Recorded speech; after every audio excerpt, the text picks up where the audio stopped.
Peace and welcome to the culture right here on the Black Star Network. I'm your host, Farajii Muhammad. Thank you so much for tuning in and being a part of the conversation. Today, folks, it's Wednesday, so we know we check into our expert, Dr. Gerald Horne, who is the professor of history and African American studies, to give you the Horne Report as we talk about everything from Ukraine to looking at black male voters as being a Democrat problem and so much more. Also, we're going to talk about what Bill Gates had to say about the state of the world. And his Bill Gates Foundation has put out in a report to show that, guess what?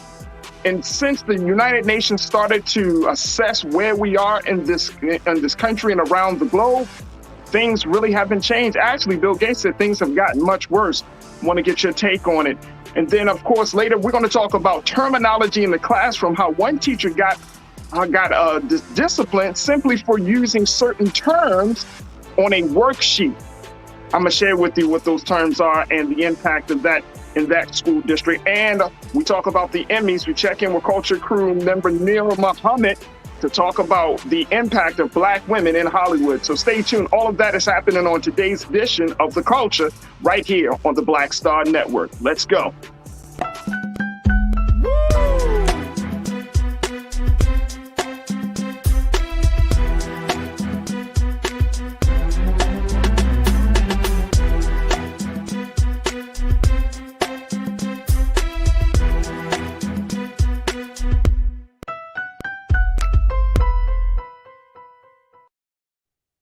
Folks, welcome to the culture right here on the Black Star Network. I'm your host, Farajii Muhammad. Thank you so much for tuning in and being a part of the conversation. And folks, we got a lot to talk about today. But before we jump into it, let's talk about the fact that White Fear is out, folks. Of course, we talked about the book that Roland Martin has authored, the book that talks about the browning of America and how it's making white people go crazy. White Fear is now available. Make sure you pick up your copy. And most importantly, continue to support Brother Roland as he's doing his work, and support us here at Black Star Network as we're looking to take the great work of media to the next level. So show your support. Go to blackstarnetwork.com, download the app, make sure that you support us financially, continue to share the content. And we thank you. Thank you so much for your support. All right, folks, we got a lot to talk about. So, you know, it's Wednesday. We check in with our great professor, Dr. Gerald Horne, to give us today's Horne Report.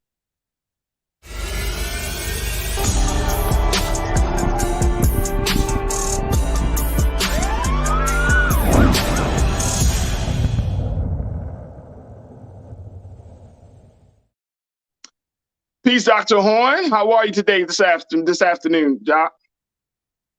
You.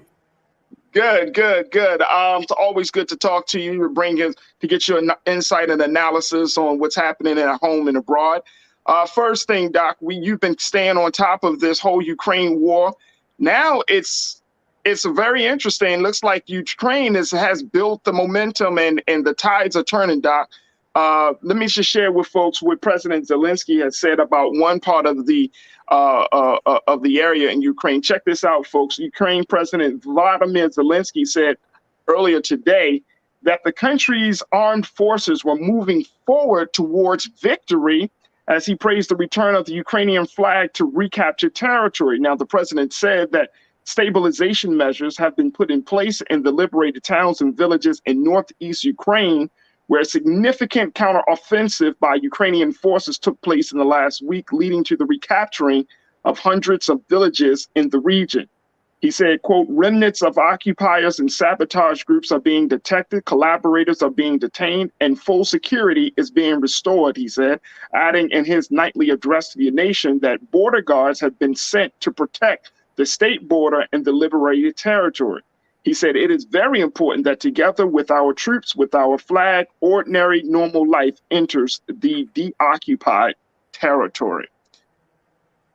Dr. Horne, is this a turning of the tide? Do you think that Russia is now officially losing the war? I think that would be a premature assessment. However, respect should be given to the Ukrainian forces. In some ways, they emulated Lamar Jackson of the Baltimore Ravens. In other words, they did a pump fake to the right, that is to say, suggesting that they were going to Kherson down near the sea, and then threw back to the left. That is to say, going towards Kharkiv. And they caught the Russians flat-footed. The Russians were in full retreat. And you should also factor in what the New York Times has reported, which is that the United States has been intimately involved in this latest counteroffensive by Ukraine, supplying not only weapons, as we well know, but intelligence also. And when Secretary of State Anthony Blinken was just in Kiev a few days ago, he released another multi-billion-dollar package, but the news did not give sufficient attention to the point that only half of that package was going to Ukraine. The other half was going to other neighbors who have problems with Moscow. I'm speaking of Lithuania, Estonia, Latvia, Georgia, Moldova. In fact, in Georgia, a parliamentarian has just suggested that Georgia should declare war against Russia. So this conflict is far from over. It would be premature for Mr. Zelensky to spike the football and do a dance in the end zone. But once again, the Ukrainian forces deserve a tip of the hat for what they were able to pull off. So how does this play out on the global scale, Doc, in terms of America's support for Ukraine? How does this play out with the bartering of resources in that area of Russia and Ukraine and with some of these neighboring countries? I mean, now that folks are seeing that Ukraine is actually resisting the occupation of Russian troops, do you think that that's going to cause the United Nations, surrounding nations, and even America to say, okay, we don't need to support them quite as much, or are we going to see a full offensive where, all these other countries, including America, will start to say, all right, at this point, not just make them retreat, crush them? Well, it's hard to say. Let me throw out a few points that might help to answer your question. Point number one, President Putin and President Xi of China will be meeting in the next few days. This is the first foreign visit that President Xi has made for over 1,000 days since the advent of COVID. It's not coincidental that he's meeting with President Putin. That probably guarantees further Chinese support to Moscow. Secondly, you may have heard that the presidents of France and Germany have on their own called Mr. Putin. It seems to me if there was this idea that Russia was on the run, they would not be calling him, he would be calling them. And I think that bespeaks this gathering split amongst the Europeans, because you have German corporations, major corporations that are shutting down because Russia supplies their energy. Russia's turned off the tap. There's going to be a long, cold winter erupting in Europe. It may bring people into the streets nonetheless. Inflation is rising, just like it's rising in the United States of America. And there is gathering momentum in Western Europe to bring this conflict to a close. But if it is brought to a close, I don't think it'll be brought to a close to the disadvantage of Russia. It'll be brought to a close to the disadvantage of Ukraine. And so at this point, what can we expect at least over the next 30 days? Have you heard about any new timeline, either from Russia, Ukraine, or any other country, including the United States?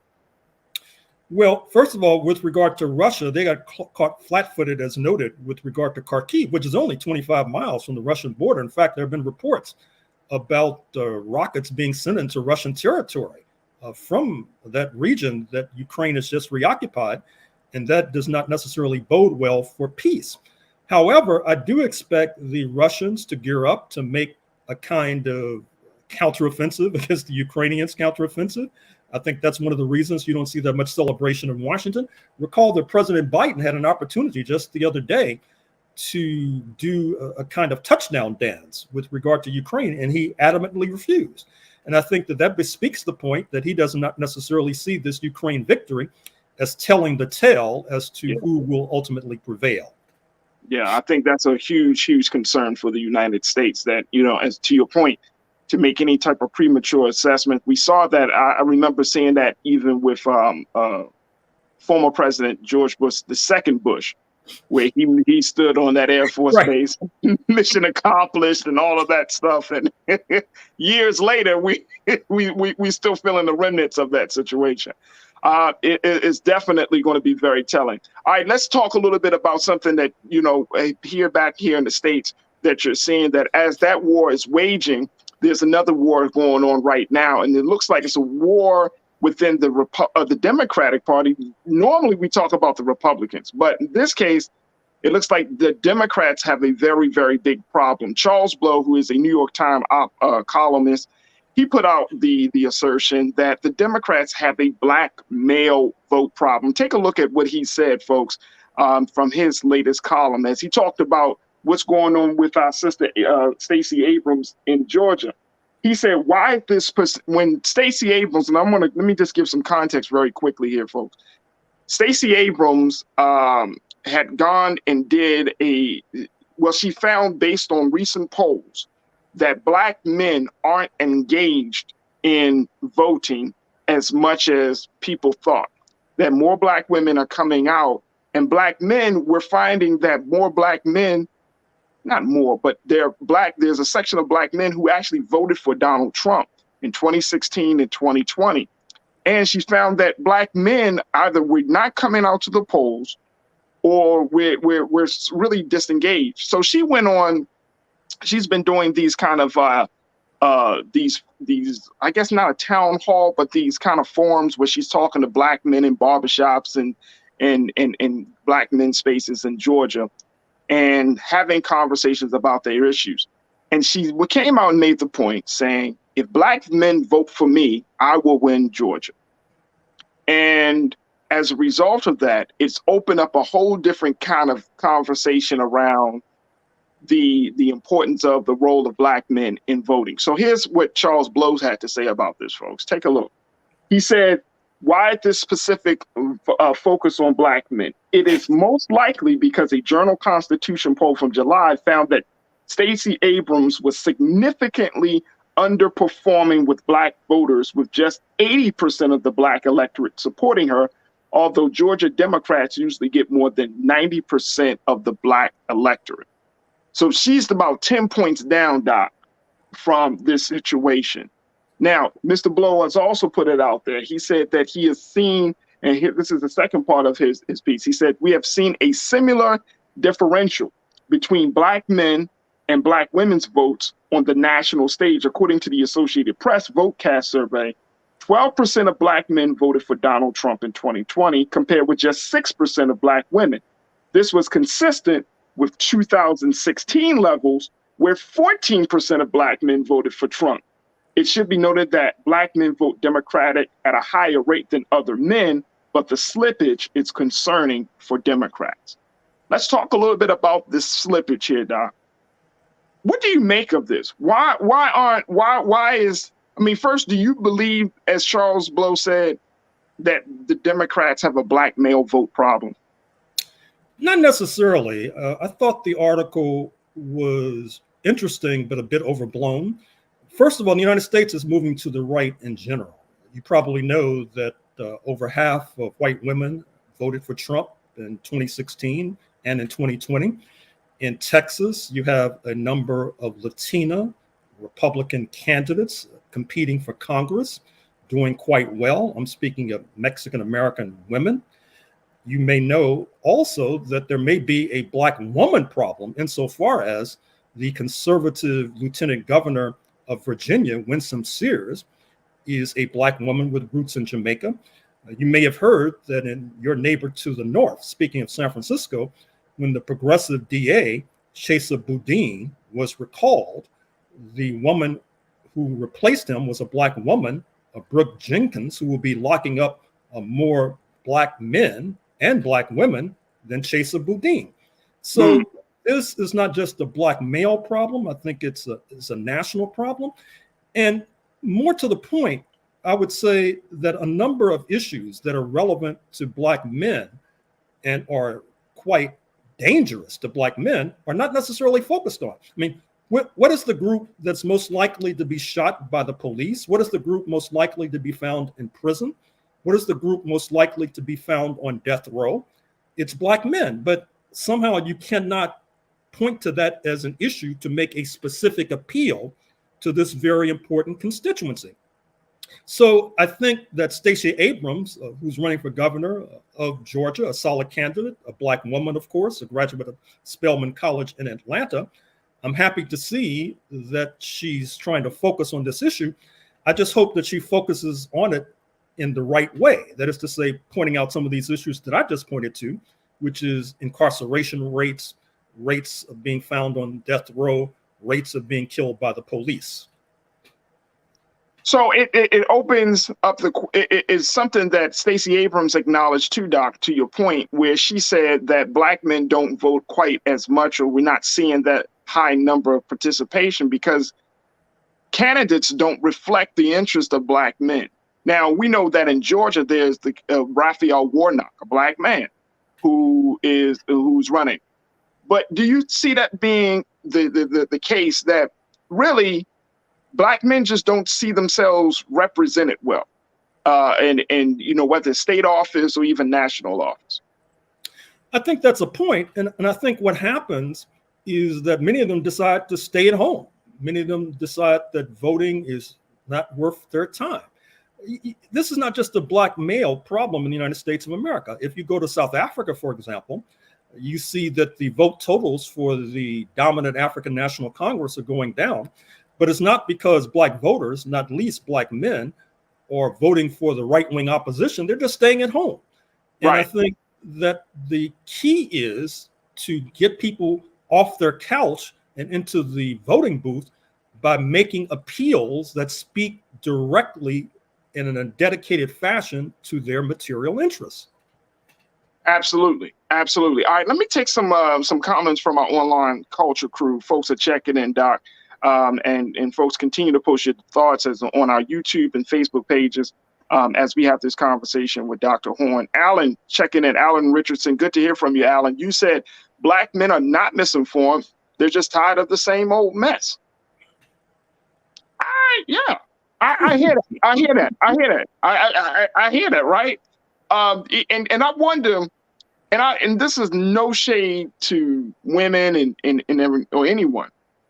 But do you feel like, Doc, and I'm just saying based on the trends, that women find themselves to be more hopeful in this current system because of the seeming more opportunities for Black women to move along for upward mobility, to kind of get their voices heard more so than Black men, because we are confronted. We're served. We often are at the bottom, where we take the brunt of the punishment. Do you see that as being part of the reason why we may not see that high level of engagement from Black men? Well, I think also you need to realize that with this recent push by the Democrats to drive women to the polls based upon the Dobbs anti-abortion decision, a lot of the emphasis on women is also helping to drive Black women to the polls as well. There is no similar issue that will help to drive Black men to the polls. And then if you look at figures, it's no accident, it's no coincidence that at most of our colleges and universities, there are more Black women enrolled than there are Black men. You could easily make an argument that this is a kind of legacy of slavery, because it's no accident that we oftentimes associate revolts against the status quo during that time with Black men, be it Gabriel in Virginia or Denmark Vesey in South Carolina, Nat Turner in Virginia. And there's always this idea that Black men, perhaps because of their heft and because of their testosterone and other factors, present a more dedicated danger to the status quo, which then brings them more negative attention, I'm afraid to say. Yeah, and I would agree, and I'm glad that you brought those up. HBCUs, the abortion issue. It seems like, the best way that the Democrats can get brothers to come to the poll is, how about you deal with this police reform issue? I'm sure a lot of Black men would come out to the polls. Or how about you deal with the incarceration issue, where if you're coming out of the incarceration system, that you're not stigmatized and penalized over and over again. Like, cut some of the red tape and help to relieve some of the burden of coming out of this system. And I mean, when you just made that point, Doc, for me, it's like the Democrats got to think on various levels. It can't, and I sometimes, and I see this, and I might be wrong in my assessment, so correct me if I am, But I just see like this one track mind sometimes, especially going into the polls, you know what I mean, going to the elections, like, okay, we're going to just be here. This is going to be our space. And then like the Democrats just kind of move in this one track, like, okay, we're moving along. But I don't know if that's going to be, if that's the best approach, considering you have 14% and 12% respectively who are voted for Trump. I mean, and Doc, you know it like I know it. I'm sure you heard it like I've heard it. Black men vote for Trump because of some sense of quote unquote his relatability of masculinity and his view about economics. His so-called billionaire status has prompted them to believe, to a lot of black men to believe, well, you know what I'm saying? He got the money, he runs businesses. I mean, it looked like he got a good sense of how the system works. Even though everything else seems to fall apart, even though his business practices are questionable, right? But that's the big thing. I think there's this masculinity and money thing, and that black men are attracted to that. And I think on the Democrat side, I don't think a lot of brothers, we see that. I don't, you know what I mean? That's not, and I could be way off, but I just don't see a strong black male candidate, for example. Or, you know, we had these wonderful women, but I think black men are like, okay, we know the women can hold it down, but what are the black men? What am I way off in my assessment here? No, I think you're raising a fair point, something I have not underscored to this point, which is that we should not discard or downplay the question of male supremacy and male chauvinism when it comes to what's happening to Stacey Abrams in Georgia. There are black men who sign on to the male supremacist agenda. And I think that then leads them into the camp of Donald J. Trump. But I would caution and warn and advise and counsel these brothers to be very careful. Because if we're not careful, I think that we'll be having a lot of time to debate this question about voting in concentration camps. And I do not say that with any sense of satisfaction or exaggeration. All right, let me take a comment and then we take a quick pause here. Truth is power. You said black males vote Democrat in North Carolina most of the time because we're into progressive movements. We're not conservative. Conservative is for people who have wealth. Don't speak for me. Okay. And I'm gonna throw this out there. Then we're gonna take a pause because I want y'all to marinate on this one. How progressive are black men for real? See, Doc, you started laughing because you know exactly. I think I'm progressive, right? You know, to some degree. I like to believe, oh, okay. But I do know that there's a conservative side to me. You know what I'm saying? Like, I'm progressive about certain views, but there are some views I'm like, well, we need to keep certain things in place. So I think to your point, truth is power, I think you're making an excellent point. We are in those progressive movements. We're not maybe not be ultra conservative, but I think we are conservative. I think men want to feel like men. I think that the family structure and the community structure, you know, we are always kind of put on our heads that we need to be the pillars of the community and the household. So there's a lot of things at stake. So look, we're going to take a quick pause, Doc. If you can give us a few more moments of your time, we greatly appreciate it. We want to continue the conversation. I'm going to continue to take your thoughts from my online culture crew, and let's continue to have the discussion right here on The Culture, right here on the Black Star Network. Don't go anywhere.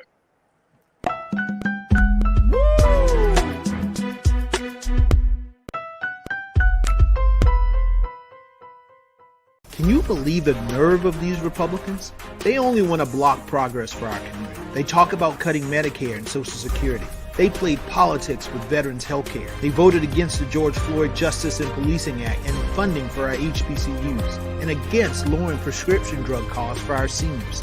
These Republicans keep trying hard to stand in the way, but President Biden, Vice President Harris, and Democrats won't let them. They are delivering for us. The Democratic National Committee is responsible for the content of this advertising. Hatred on the streets, a horrific scene, a white nationalist rally that descended into deadly violence. White people are losing their damn minds. It's an angry pro-Trump mob storms the U.S. Capitol. We're about to see the rise of what I call white minority resistance.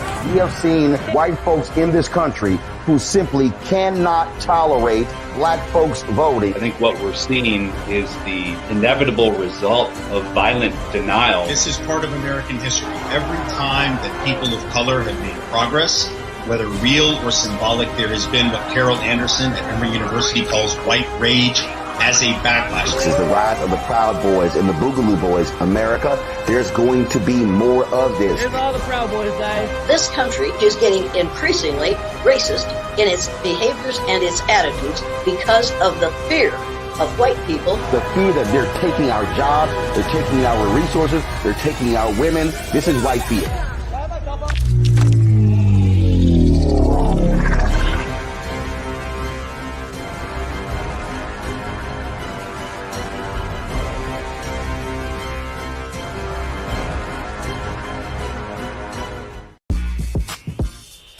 When we invest in ourselves, our glow, our vision, our vibe, we all shine.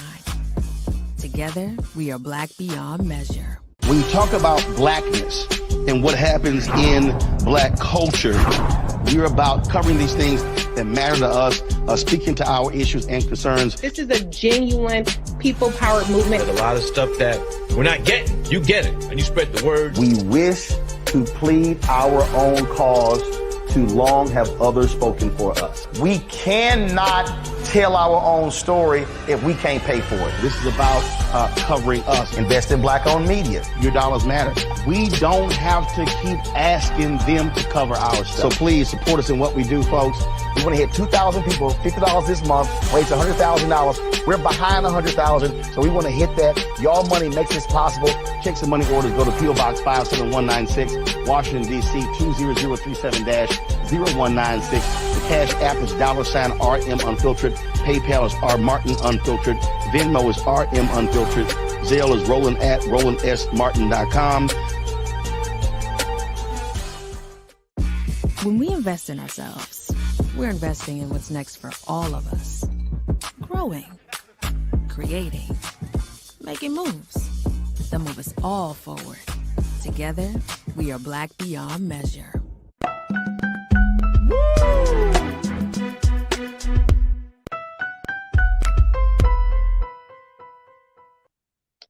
Folks, welcome back to The Culture here on the Black Star Network. We've been talking to Dr. Gerald Horne, the Moores Professorship of History and African American Studies from the University of Houston, as we get this week's Horne Report from Dr. Horne. Let's bring Dr. Horne back in. We've been talking about this whole impact of what Charles Blow, the New York Times columnist, refers to as the black male voter problem that the Democrats have. And I will say, Doc, a lot of people are checking in and sharing their thoughts on this and seeing the complexity of this issue just because there's some great concern. Should the Democrats be the concern? You mentioned in your previous remarks that Charles Blow may have be kind of like adding a little yeast to the situation, but but should there be a concern as we are only a few weeks out from the November election? Oh, I think so. Even though the polls suggest that the Republicans may take the House by a narrow margin, but will not be able to take the Senate, we all know from 2016, 2020, if not before, that oftentimes the Trump vote is underestimated, thereby leading to a late surge by the GOP. Right. Therefore, the opposition to the GOP needs all the help that it can get, given the fact that by Mr. Blow's own admission, black men, to put it positively, are voting against the GOP by 86-14, to the extent that you can make an appeal to a black male voter, you are making an appeal to an anti-Trump voter, and that could make the difference in a very close election. So yes, the Democrats should take this column by Mr. Blow seriously.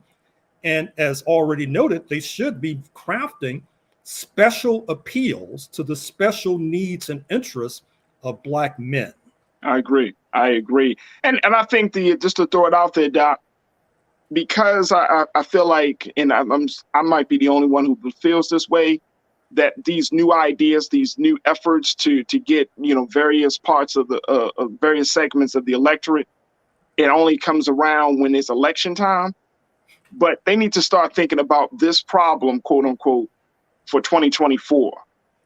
That number, you mean if by 2024, if the Republican candidate, whether it's Trump or whoever, it could be DeSantis, by 2024, if they're still in the double digits, 14, 15, 16, hell, it can go up to 20%. That's problematic. And I'm hoping that the Democrats are thinking on the long term and saying, okay, we got this 2022 election, but we got to really think about what presidential candidate is going to be able to speak to the needs, the interests of Black men in this country.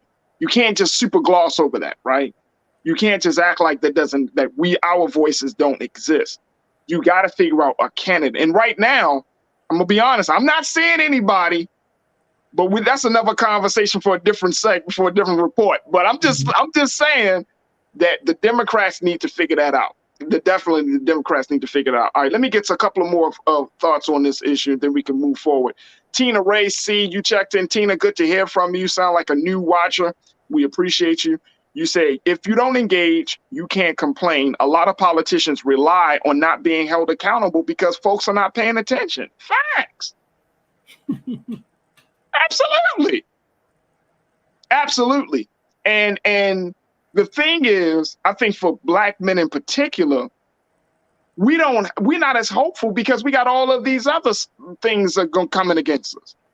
I mean, we know what's going on to a degree, whether you're in Los Angeles, Baltimore, with New York, Houston. We know what's going on because guess what?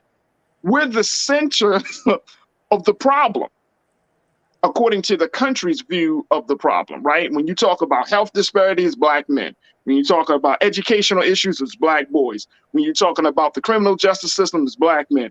When you talk about health, when we're talking about food deserts, it's Black men. When we're talking about political engagements, Black men. We're at the center of all of these issues. So we know the issues, but we're just not seeing who is going to pave the way. And I mean, locally, we see Black men on the scene. I know that Black men are all over the place, local government and in states government. But once we get to that national government, for some reason, Dr. DeHorn, it just seems like all of those Black men start to just fall away, and we don't get that level of representation.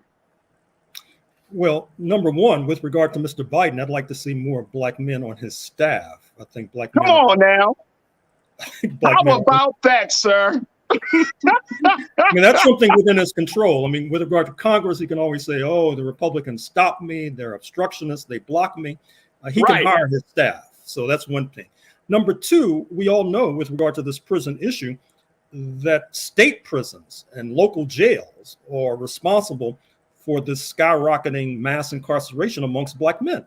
But there's a federal prison system as well that Mr. Biden has control over.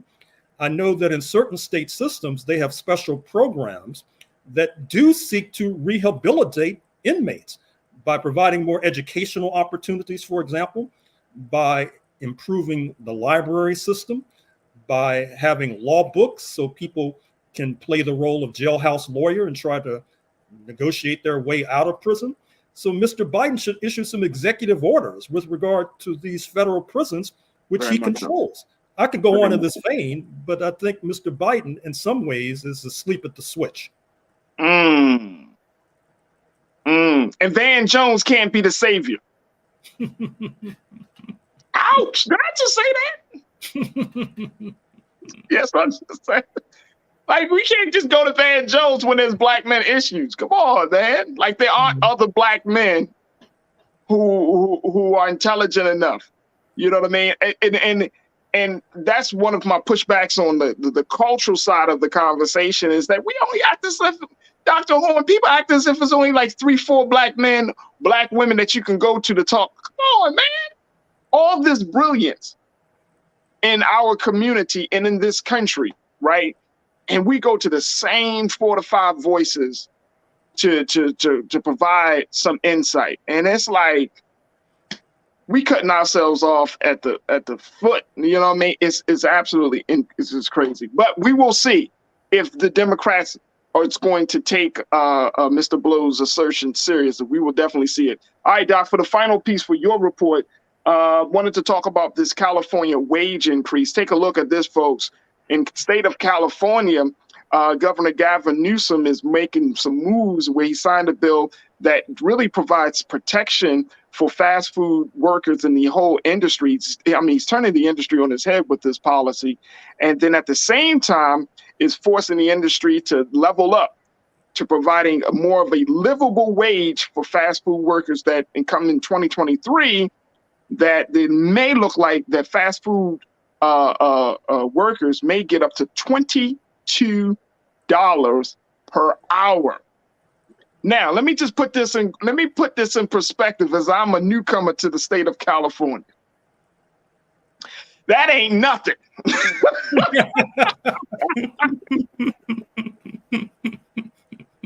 Where's my Cali folk at? No, my West Coast people, y'all know. $15 is poverty.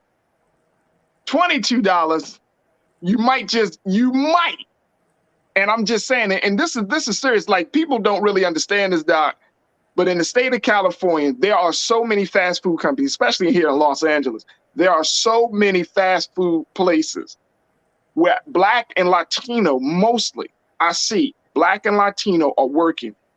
They need to be, and I mean, these are families, folks. These are people, and I'm talking about grown adults. These ain't teenagers. These ain't like 16-year-olds, 17-year-olds, first job. 25, 30, 35, 40-year-olds working in the fast food industry. So, Doc, I want to get your take on this, and very quickly, hear what you have to say. Let me do this. Let me show you and Keenan, throw these up on the screen, please, bro. Let's talk about. Let me share with you what this sweeping protections for California fast food workers is actually going to entail. For years, according to the governor, he said the fast food sector has been rife with abuse, low pay, few benefits, and minimum job security. Now, this is according to the bill, excuse me. The law provides for the creation of a fast food council made up of 10 members to establish sector-wide minimum standards on wages, working hours, and other working conditions related to the health, safety, and welfare of and supplying the necessary cost of proper living to fast food restaurant workers. The council will include fast food employees, worker advocates, franchisees, and government representatives. The legislation caps the 2023 fast food minimum wage at $22. The state minimum wage is $15 for businesses with 26 employees or more. After January 1st, 2024, the sector's minimum wage will be adjusted for inflation, capped at 3.5% annually. All right, I wanted to provide that context. But Dr. Horn, what's your take, sir? Is this good policy, this good business, good government? I think it's a step forward. First of all, we should give credit where credit is due. This legislation would not have passed but for the activism of the Service Employees International Union, which has tens of thousands, hundreds of thousands of members. It's one of the most powerful unions in the United States of America. It has a significant component of Black workers. And I dare say that as a result of this victory, the SEIU will probably be attracting more employees to its ranks, and it'll be like a snowball rolling downhill. They'll be gathering more momentum, more members, meaning more dues, which means they'll be able to organize more fast food workers, organize more janitors.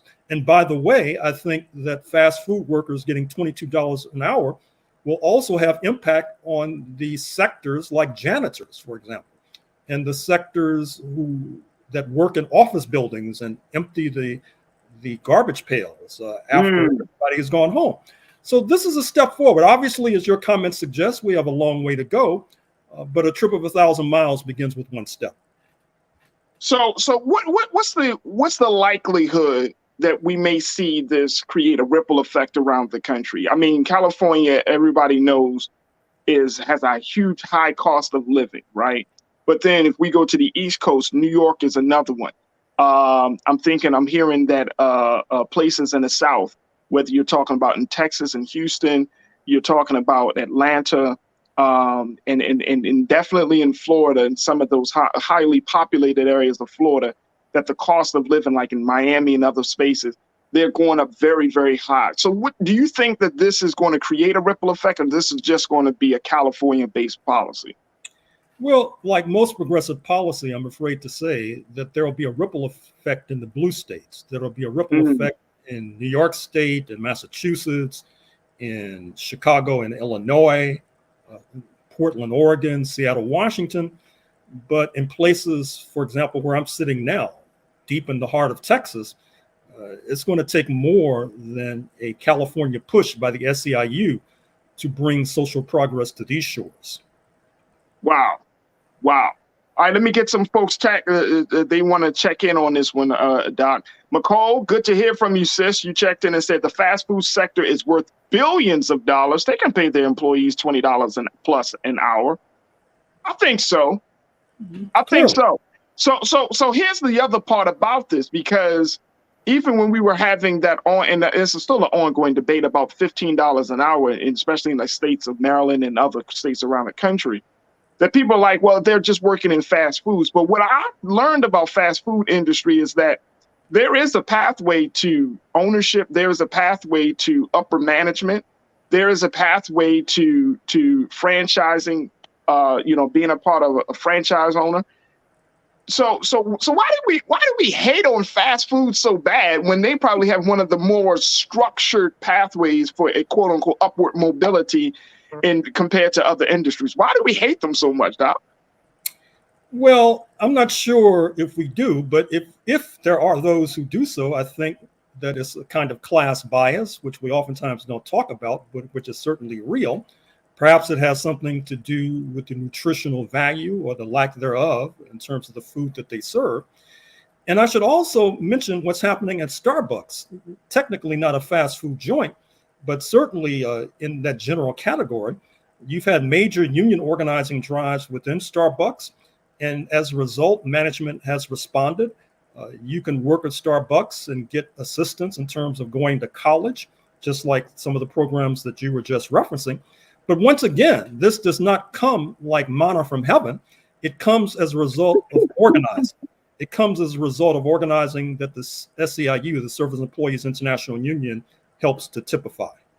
So if this policy creates a fast food council, and correct me if I'm wrong on this, will this lead, do you think this will lead to a fast food union? I mean, I know there's a national retailers association, but I'm wondering in terms for the employee side, for the worker side, is there a union for fast food workers?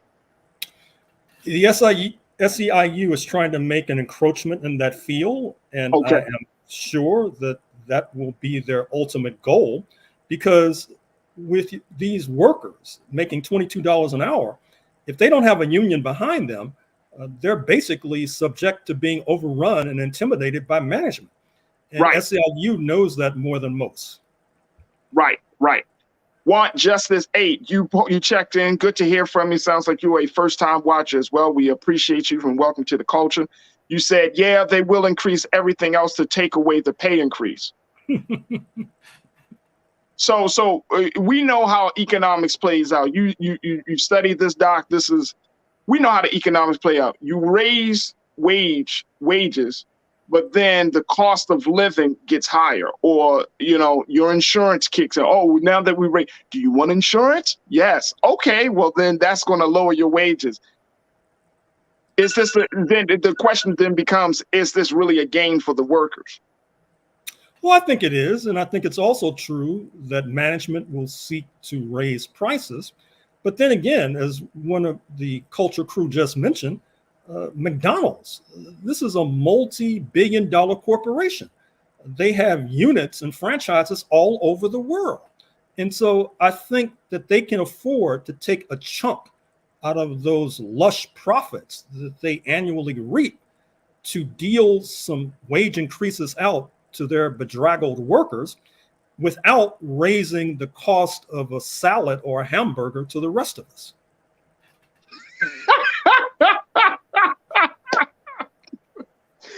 You said it with such a straight face. That's true. I mean, that's cool. I mean, look, I'm all look. I actually love the idea of this policy, and I love the direction that the SEIU, the Service Workers Union, is trying to go and taking this.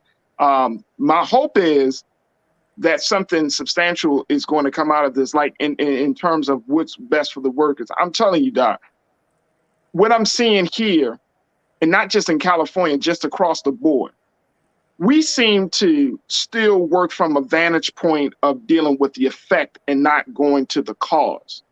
So we say, oh, cost of living is high, so let's have a conversation about possibly, raising wages for the workers. Instead of saying, hey, cost of living is high, why are we charging? Why are we allowing developers to charge more in rent? Why are we allowing, the government?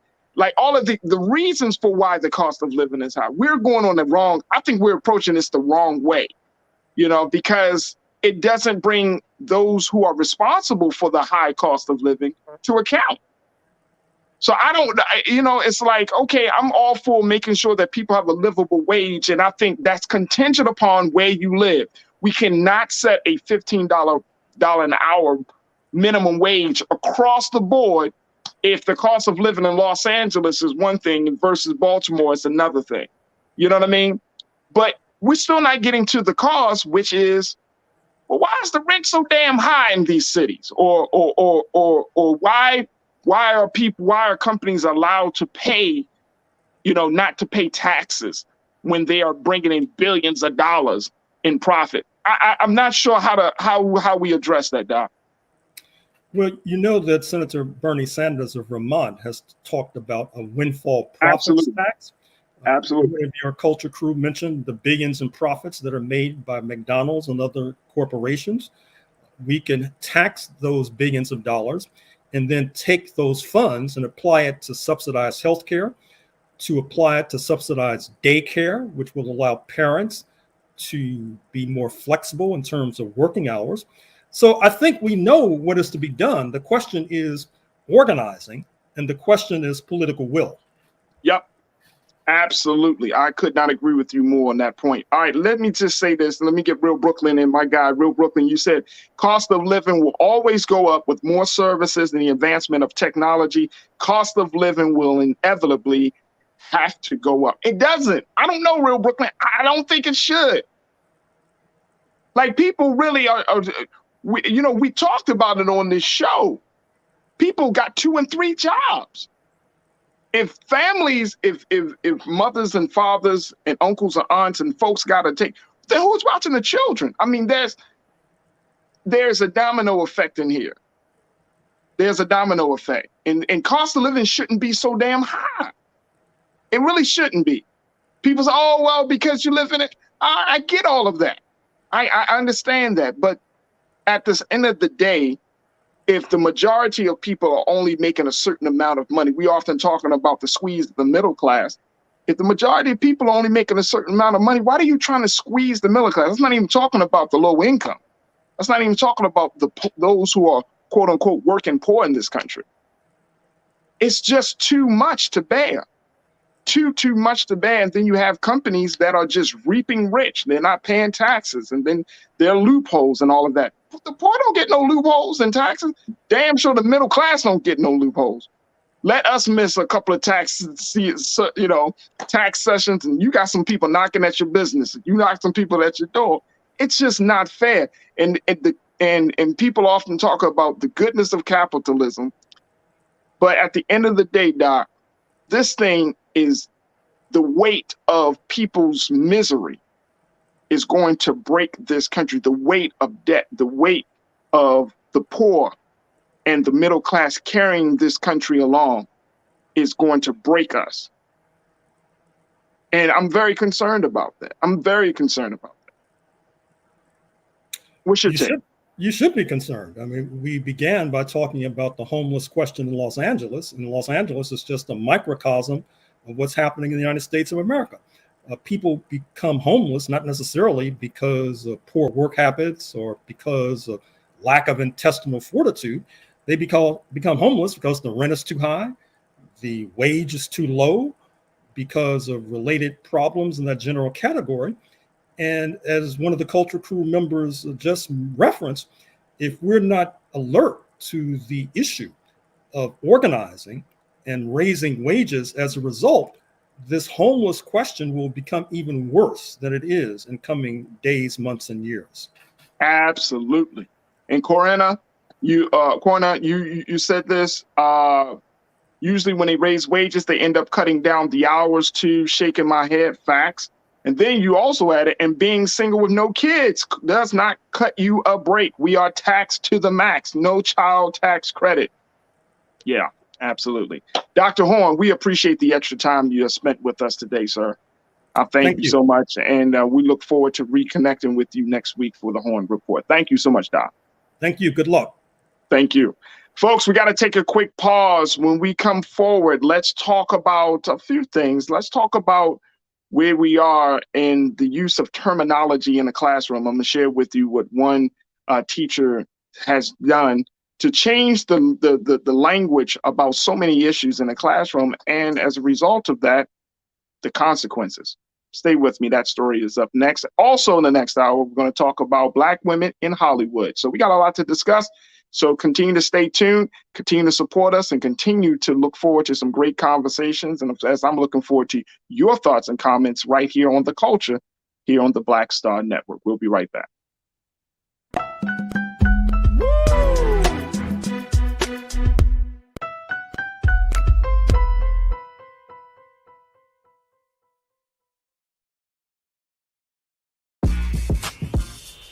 When we invest in ourselves, our glow, our vision, our vibe, we all shine. Together, we are Black beyond measure. Pull up a chair, take your seat. The Black Tape with me, Dr. Greg Carr, here on the Black Star Network. Every week, we'll take a deeper dive into the world we're living in. Join the conversation only on the Black Star Network. I'm Deborah Owens, America's Wealth Coach, and my new show, Get Wealthy, focuses on the things that your financial advisor and bank isn't telling you, but you absolutely need to know. So watch Get Wealthy on the Black Star Network.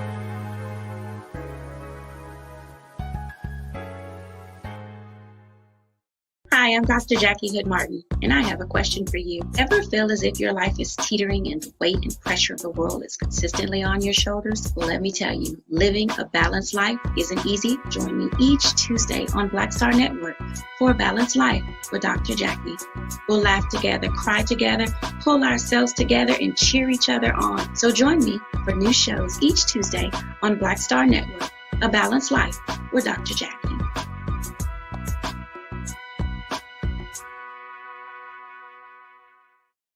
When we invest in ourselves, we all shine. Together, we are Black beyond measure.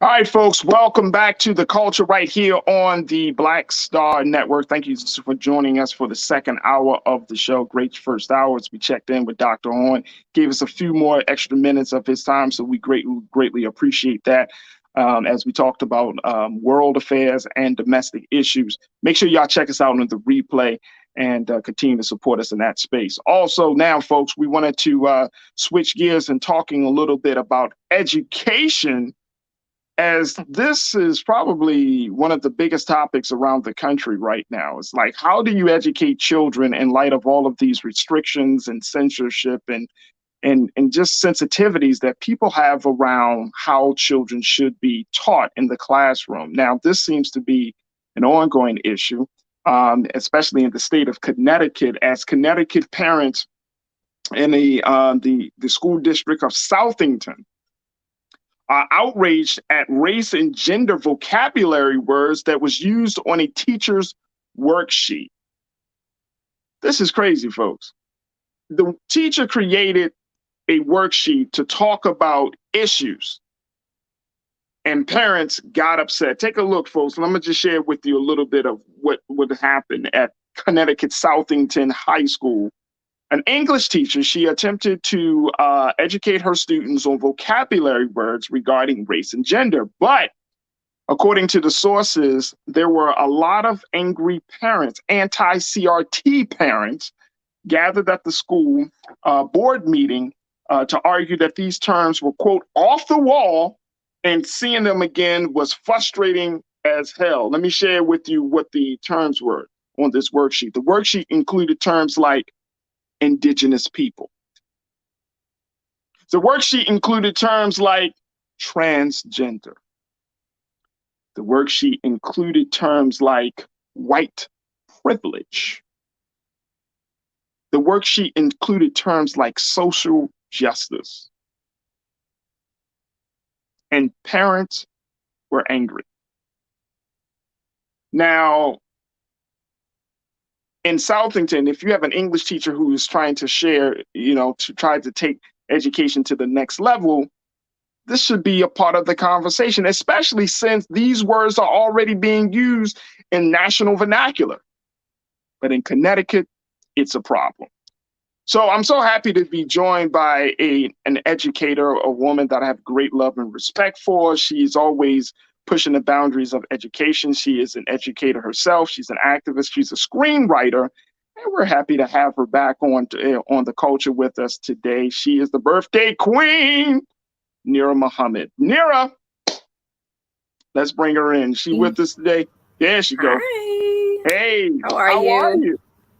I'm great. How are you? Good, good. First and foremost, happy birthday, Nira. Happy birthday. Yes, my Jesus year. Jesus year, 33. There it is.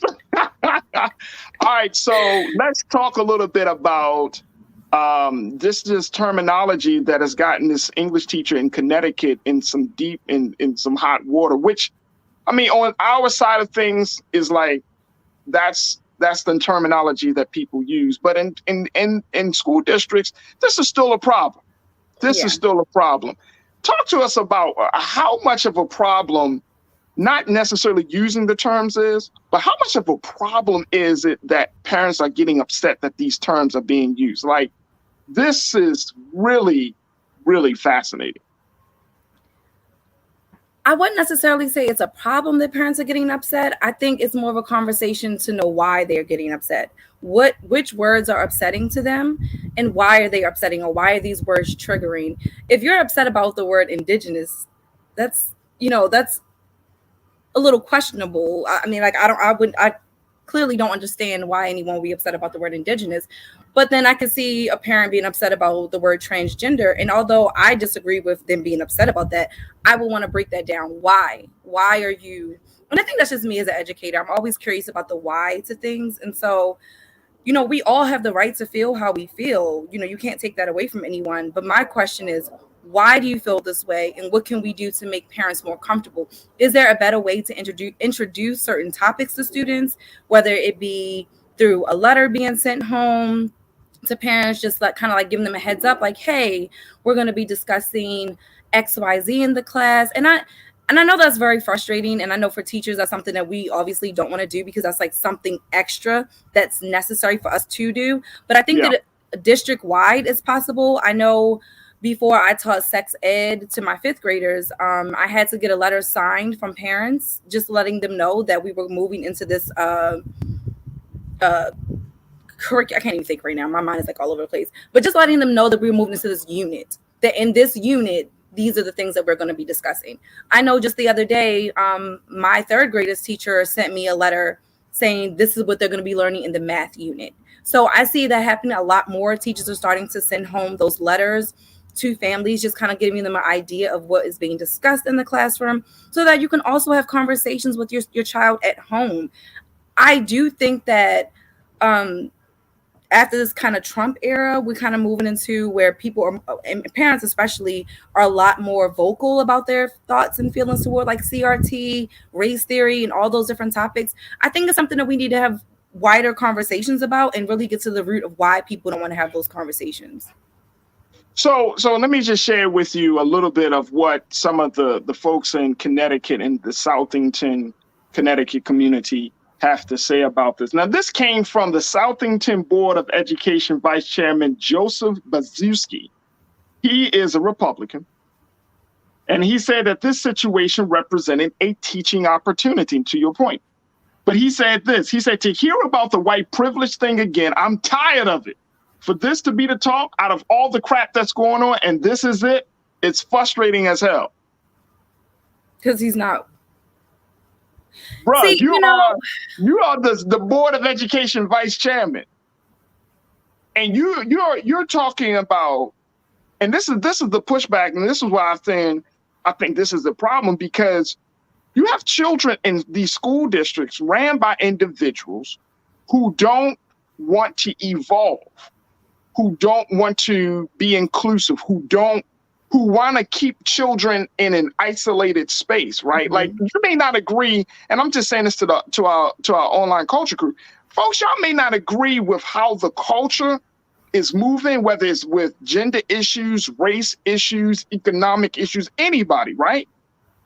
But you can't leave your children. You got to think about your children, God willing, are going to live longer than you are, right? Mm-hmm. So how do you prepare your children, because you're not there 24 hours a day, 7 days a week, when they go out into the world and they see things, they hear things. Their friends might be a part of families with 2 moms and 2 dads. How do you prepare them for that in a way that they can be respectful, they can acknowledge these things? Like you can't keep your children in a bubble to the point it's like, otherwise you can just tell them, when you come home from school, just stay in the house. Don't turn on TV. Won't listen to this. Like, how does that happen? What do you say to and I guess and from your vantage point, dear, looking at where you are, the conversations that you have with staffers and administrators and principals, how do you make sure that they evolve? To be honest, Farajii, it's a work in progress. But again, like you mentioned, times have changed. You know, when we were growing up, these conversations were like, of course, they never happened in schools, but you do, as you mentioned, you do have to have these conversations. Case in point, my very first year teaching, one of my students, he had 2 moms, and his mothers were actually part of the founding members of the school. So they've literally been there since the very beginning. But long story short, and he came from a different racial background. I think one of his parents is a white woman, another one is a Jewish woman. And I think his father was like Arab because he was, conceived through whatever. Long story short, he had 2 moms, and I taught in a majority Black community, lower income community, and some of the Black boys in my class were making fun of him because of it.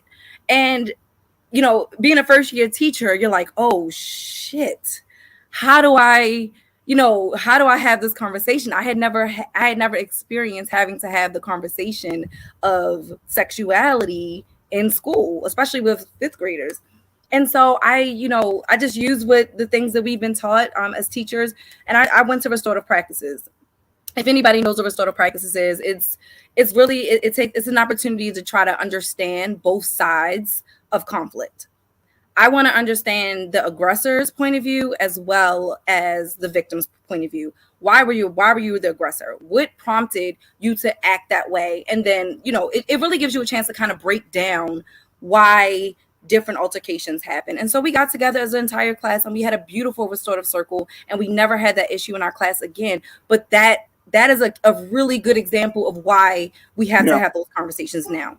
Because this is not like when I was coming up. I never knew if any of my classmates had 2 moms or 2 dads. That really wasn't a thing. But now it is a thing, and it's a beautiful thing because those children come from homes with just as much, if not more, love. I mean, we really have to be inclusive. We're not in a time, in a space where we can just kind of like pull the wool over our eyes. These things are happening. These changes are happening. I had 3rd graders who identified as being a part of the LGBTQIA community, a 3rd grader.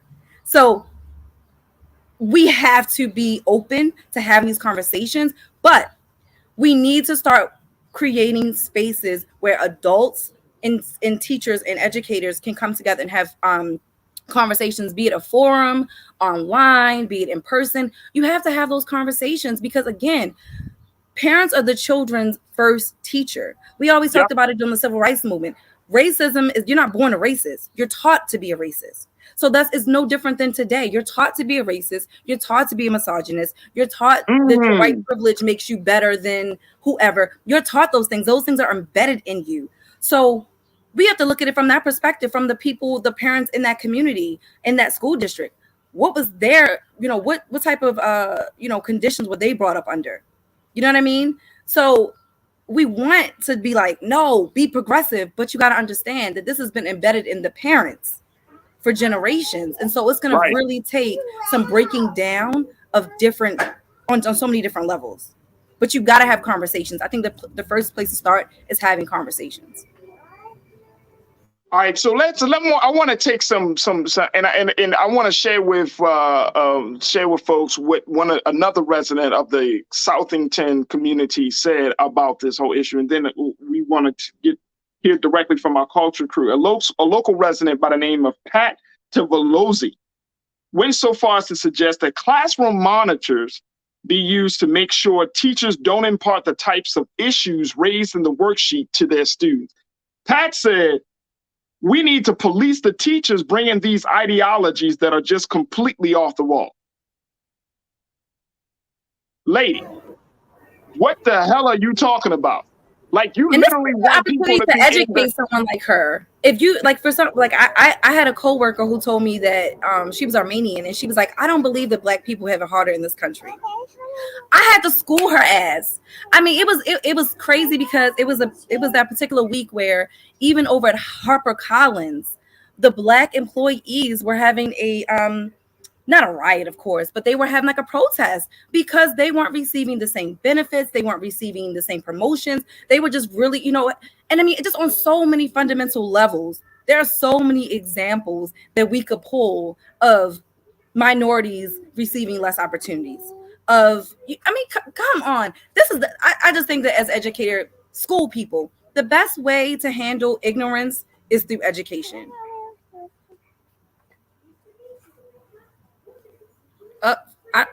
Is it just me or I can't hear you, Farajii? Oh, sorry, my fault. There we go. Okay. Let's get some response from our online culture crew because folks are checking in. Sandy, you said, I'd rather me being comfortable in teaching my kids all the words so when they go out, they aren't caught in ignorance. I get it.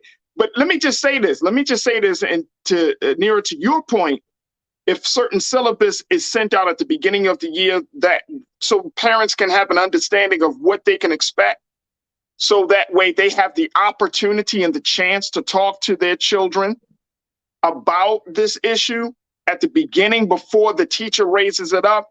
So that way they can create a context for their own child and they're not looking for the teacher to create a context. So to your point, Sandy, yes. But some of the time, teachers don't send that information out beforehand. And so you're going to find that your child might come home and be like, you know what, today we learned about Black Lives Matter. And you didn't even talk about Black Lives Matter yet. You know what I'm saying? So for parents, when those moments come up, what do you advise for parents to do? Do you think that they should, run after the teachers and be like, wait a minute, hold up, and confront the teacher, or especially Black parents or even white parents? What should they do when the teachers get to those conversations before the parents can? I mean, first of all, as you just witnessed, Farajii, some of these parents are going to think that teaching about Black Lives Matter is just wrong because they don't think that Black Lives Matter should even be a hashtag. It should be All Lives Matter. And that's problematic. Let's just start there.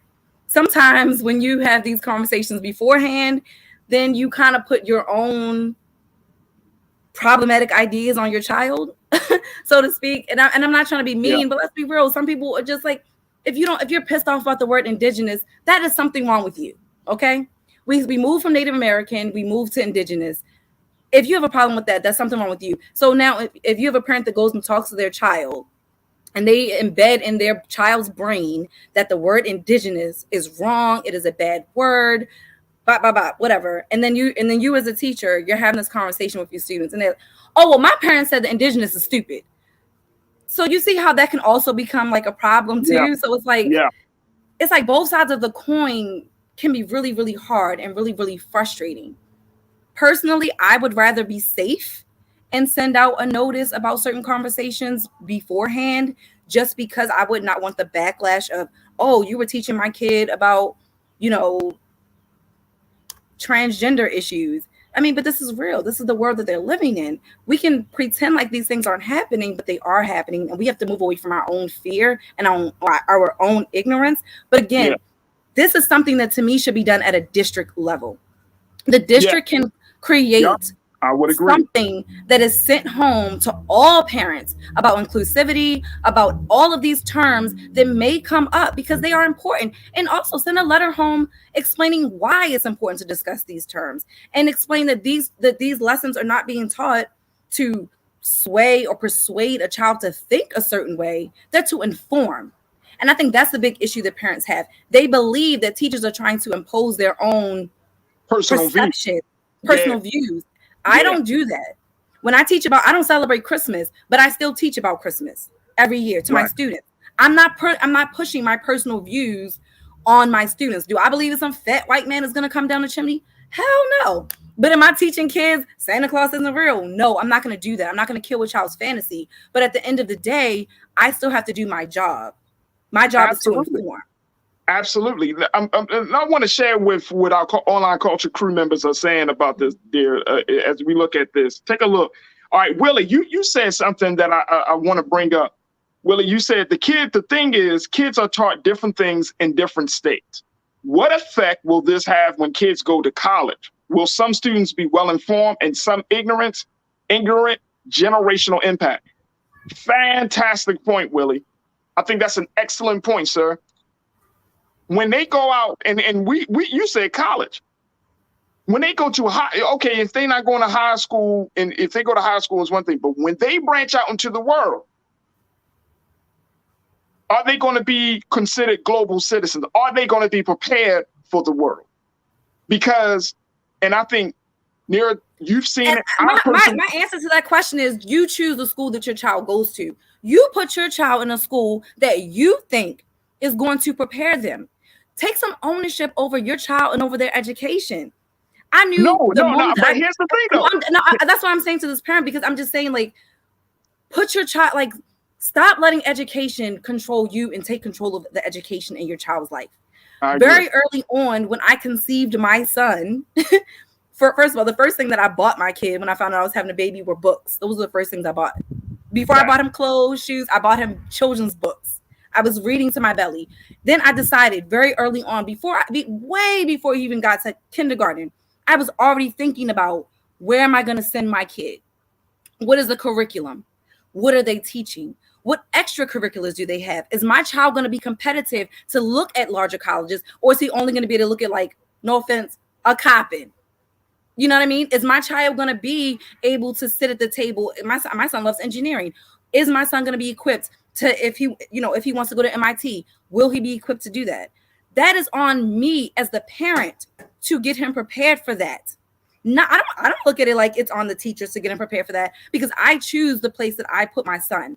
I did my homework. I did my due diligence to make sure that I put my son in a school that I felt prepared him for that next level.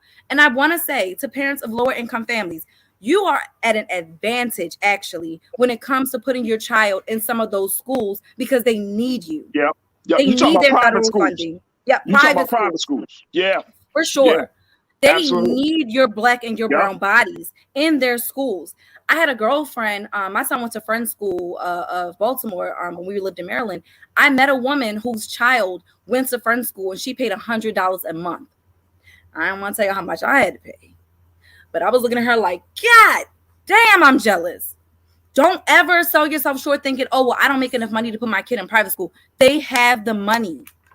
They have the money. Look into other schools. Look into charter schools. Look at the school ratings. I mean, look at the reviews. I go through and I look at the reviews from parents. What do parents say? How responsive is the administration? What extracurricular activities do they have? If my son wants to get into fencing, does his school provide that? If my son wants to do robotics, does his school provide that? You have to know take ownership. Stop allowing the system to tell you what they're going to do with your child. Facts. Let me share a couple of more thoughts from our crew here. Salamatu More, you checked in. Good to hear from you. You said, I feel that if you don't want kids to learn these things, homeschool them then. Homeschool them. It is so frustrating as a teacher. Absolutely. And that's a part of what you just said, taking ownership of the education. But even in homeschool, look, folks, you can't deny what's on the outside of your front door. Nope. You see what I'm saying? Like at the end of the day, your child still has to go out and engage in the world in some way, shape, or form. Yeah. Right? So it's better, even whether you homeschool them or you send them to a place, you got to have those conversations. And I'm saying an educated, balanced, highly raised, highly conscious conversation about how they go out into the world. That's the big job of parents, right? We're trying to create global citizens here, right? We're trying to put our children in places and spaces where they're deemed valuable and productive. And look, we gotta do this. And to your point, Nira, when we look at this situation of wanting the educational system to babysit the children in every element of education, on every facet that the school needs to be responsible for. And the only thing that parents need to do is drop their children off and pick them children up, feed them, clothe them, and then go through the whole routine the next day. No! Absolutely not. I can tell you every single year that I have taught, and I've been doing this for a while now, the kids who come out on top are the kids whose parents take ownership of their education. They are the kids whose parents give them extra spelling words or vocabulary words that outside of the classroom. They are the parents that are taking their kids to the science center, port discovery. They're the parents that are getting their kids in the coding classes and a second language instrument. I mean, they are the parents that are coming up and actually having the conversations with the teacher, volunteering in the classroom, asking if any extra materials are needed, if time is needed. Hey, Miss Muhammad, do you need me to come in and cut some papers for you or staple? Or those kids whose parents really, and I'm not saying that you all have time to do that. I'm not saying that. But just having conversations, it can start with just a conversation. And I know sometimes you ask your kid, how was school today? They're like, it was good. Don't accept that. What was good? Ask them, what did you do in math today? What did you do in science today? What resource did you have today? Really, really engage them. Tell me something funny that happened at school today. Tell me something silly tell me something that was hard for you today, or something that was super easy or that you were proud of. Really be specific when you ask them questions, because I guarantee you that when you start asking them those questions, it's going to kind of be like, it was okay. But by the 20th day, they're like, Mom, so guess what happened in school today? And they're going to start telling you, and then you can get more engaged. Or when your parent, when my son's teacher sends home that letter of what the unit for that math unit is, I need to make sure that I'm reading that. I need to make sure that I can actually have a conversation with my child about that. Even if it's a brand new concept, there's a little box normally on there with a couple of vocabulary words. Pick one of those words, pull it up on your phone. Pick one of the words. Tell me about place value. Just whatever. And I'm just like making that about the fly, but just become more engaging. Engage with your kids. Before you know it, they are going to be off and in college, and they're going to be starting their own families. The time that we actually have with our kids is really, really short in the big scheme of things. Enjoy it. I know it's hard. I get stressed out. Work is stressful. Sometimes I don't even want to parent my own kids, but you gotta kind of work past that as best as you can. Absolutely. Absolutely. Folks, we got to take a quick pause. When we come forward, we're going to shift gears into another part of the conversation, from talking about race and gender issues in the classroom to looking at race and gender in Hollywood. Now, this past Emmys, the 74th annual Emmy Awards award celebration, there were a number of Black women that were awarded for their creative talents. And we wanted to talk to Culture Crew member Nira Muhammad to get her take about the impact of Black women in Hollywood and having that conversation. And I got something for Trends Post and Doing the Most. So stay with us, folks. We got a lot to get to in the final few moments of today's show of The Culture right here on the Black Star Network. We'll be right back.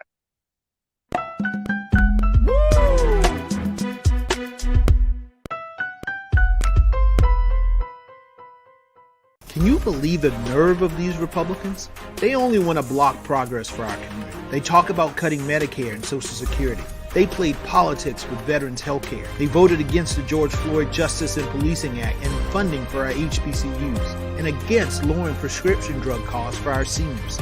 These Republicans keep trying hard to stand in the way, but President Biden, Vice President Harris, and Democrats won't let them. They are delivering for us. The Democratic National Committee is responsible for the content of this advertising. When we invest in ourselves, we all shine. Together, we are Black beyond measure. When you talk about blackness and what happens in Black culture, we're about covering these things that matter to us, speaking to our issues and concerns. This is a genuine people-powered movement. There's a lot of stuff that we're not getting. You get it, and you spread the word. We wish to plead our own cause. Too long have others spoken for us. We cannot tell our own story if we can't pay for it. This is about covering us. Invest in Black-owned media. Your dollars matter. We don't have to keep asking them to cover our stuff. So please support us in what we do, folks. We want to hit 2,000 people, $50 this month, raise $100,000. We're behind 100,000, so we want to hit that. Y'all money makes this possible. Check some money orders. Go to P.O. Box 57196, Washington, D.C. 20037-0196. The Cash App is $RM Unfiltered. PayPal is R Martin Unfiltered. Venmo is RM Unfiltered. Zelle is Roland@RolandSMartin.com.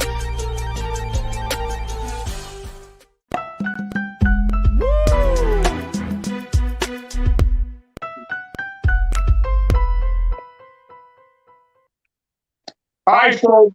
The 74th annual Emmy Awards happened this past week, and today we wanted to talk about the issue of Black women in Hollywood, as Black women are continuing to blaze the trail for creative genius and excellence. Now, a couple of the big winners from the Emmy Awards were Quentin Bronson, who won her Emmy for Best Writer, for Best Pilot for an outstanding comedy series in Abbott's Elementary. She created that.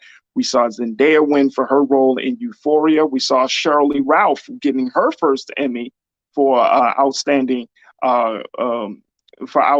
lead in a comedy series for Abbott's Elementary. So we're seeing some things different, but will this continue to happen through Hollywood? So we're going to check back in with Culture Crew member, who is a screenwriter, Nira Muhammad, to get her take on where she sees the industry going for Black women. This is very, very interesting. It's exciting. And I think it is exciting. And this is what I'm starting to see more and more of. Like every couple of years, and I'm literally saying every 2 to 3 years, we praise a Black woman creator for her contribution to the culture, to the Hollywood space, right? Like we've praised Shonda Rhimes now, right? Of course, Shonda Rhimes has continued to grow and blow up and do things. I haven't seen too much praise, but I know it's out there. Courtney Kemp, we praise her. We certainly praise Issa Rae, right? Yeah. You are a screenwriter. You are working on a number of projects. Yes, I'm putting it out there. I'm putting you out there a little bit, right? It's a beautiful thing because Black women need to tell these stories. Do you think that Hollywood is really opening the path for Black women to tell these stories, whether it's a comedic story or a dramatic story, whatever the case may be? Do you think that Hollywood is ready? Are we ready for this? I mean, we see it happening. So yeah, either they better get ready because we're taking over. We're coming. But I think We are. I think Black women, we are extremely creative. I think women in general are creative. And one of the things that I've got to learn during this time that I've been studying film at through this program at NYU is that women in general have not really had a really, really strong footing in Hollywood, you know, on a large scale. So just in general, like in this past like 10 years, in the last 20 years, just to see this movement of more and more women getting director roles and writing, and I mean, it's just really beautiful. As a screenwriter, as an aspiring screenwriter, I am very excited by it. And I'm really, really excited for all the women, Black, white, whatever, who are finally getting to tell their stories, because too often stories were never told from the perspective and point of view of women. And so I'm just happy that we finally get our voices to be heard and we get to tell stories from our vantage point and from our point of view. It's not the same. So all right, so here's what happened. And Keenan, I want you to play the video. This is coming from The Root of them, you know, pretty much doing a little summary of what each of these Black women have said during the course of their of winning their Emmy Award. Check this out, folks.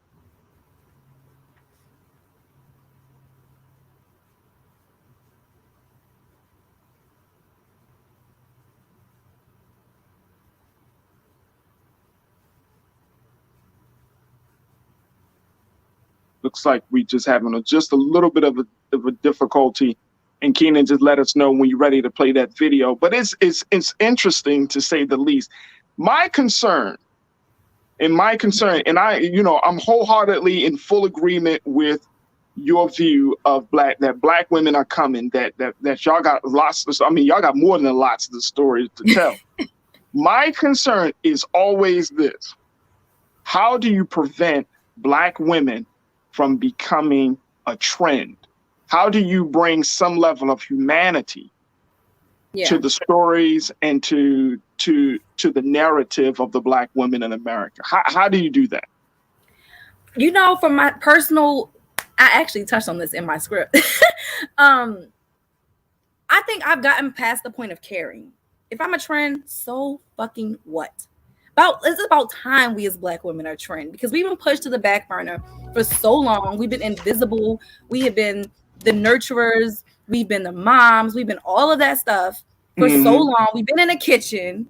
We've been ironing clothes, but we've been creating, and we've been nurturers, and we've been healers, and just creative and thinkers and tinkers. And I don't care.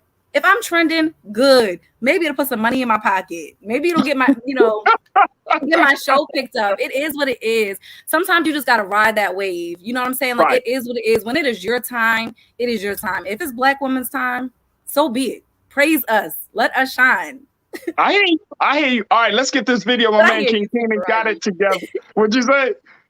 I said, no, but I hear you, because I was feeling like that too. Like, are we just trendy? No, I mean, look, no, but now I got over it. I'm like, you know what? Fuck it. Let us be trendy.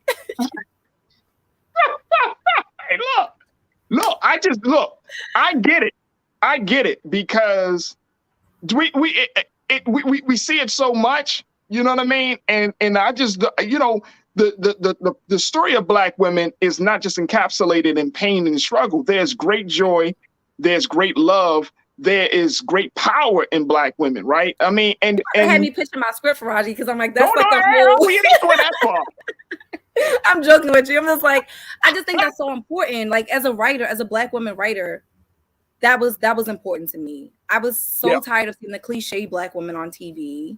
I was tired of seeing Black women that did not represent me at all. You know what I'm saying? Like, even though we had shows like Insecure, we had shows like Harlem, and you know, I can go on and on down the line. I do not. Those are pretty new. Yeah, from the new shows, I don't see myself in those shows. Yeah. I mean, and I think so I wanted to write something that wasn't just the cliche Black women. You know what I'm saying? Like, I'm sick of that. I'm sick of us being portrayed a certain way in television too, and even from Black writers, even from Black female writers. So I'm challenging them, write us differently. I'm so sick of y'all writing us in the same way all the time. Like, I'm kind of just tired of it. So, and I think that's what made Abbott Elementary so great. It was so different, especially coming from a Black woman. Absolutely. And I, you know, it made me think when you said, you know, we seeing these shows, I'm remembering, and I'm going to take it way back for everybody. Y'all remember Living Single, right? Oh, like Living Single, 90s classic four black women. I mean, people, I haven't even gone as far as to read, and this is, and I didn't make the connection until it was said. People are like, oh no, living single was what brought Sex in the City into fruition. And I was like, oh dang.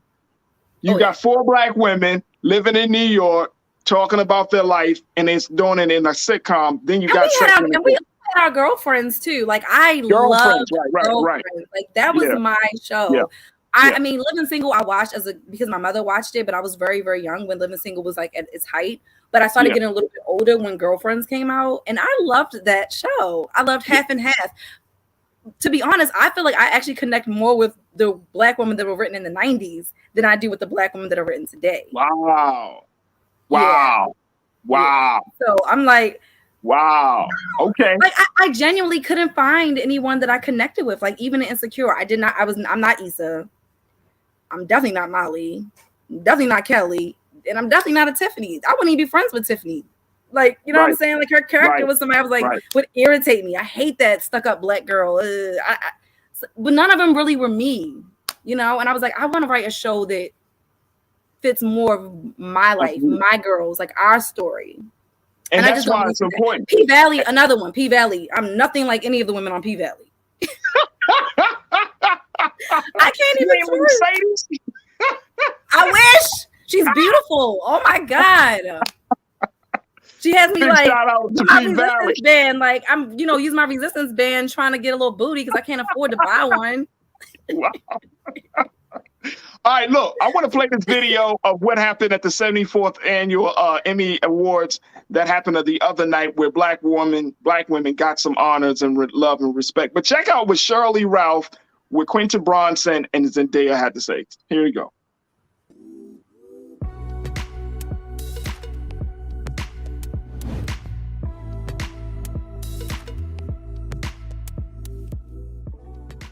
I am an endangered species, but I sing no victim song. I am a woman, I am an artist, and I know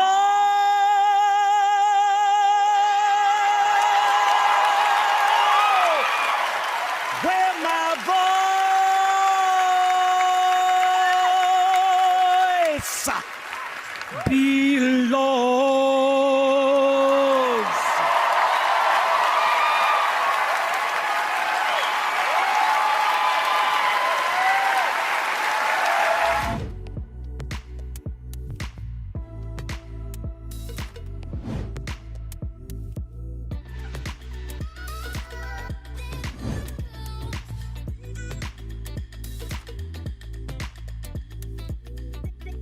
I want to say thank you to ABC, to Disney, to Fox, and to Warner Brothers. It takes that many people to make a television show.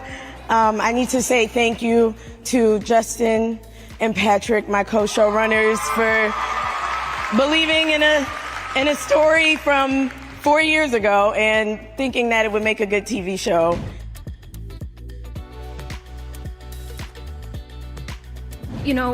My greatest wish for Euphoria was that it could help heal people.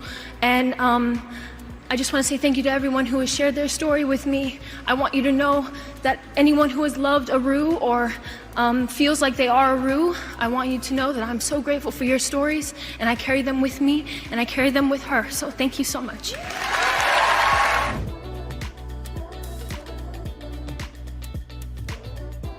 When I was a little girl, all I wanted to see was me in the media. Someone fat like me, black like me, beautiful like me.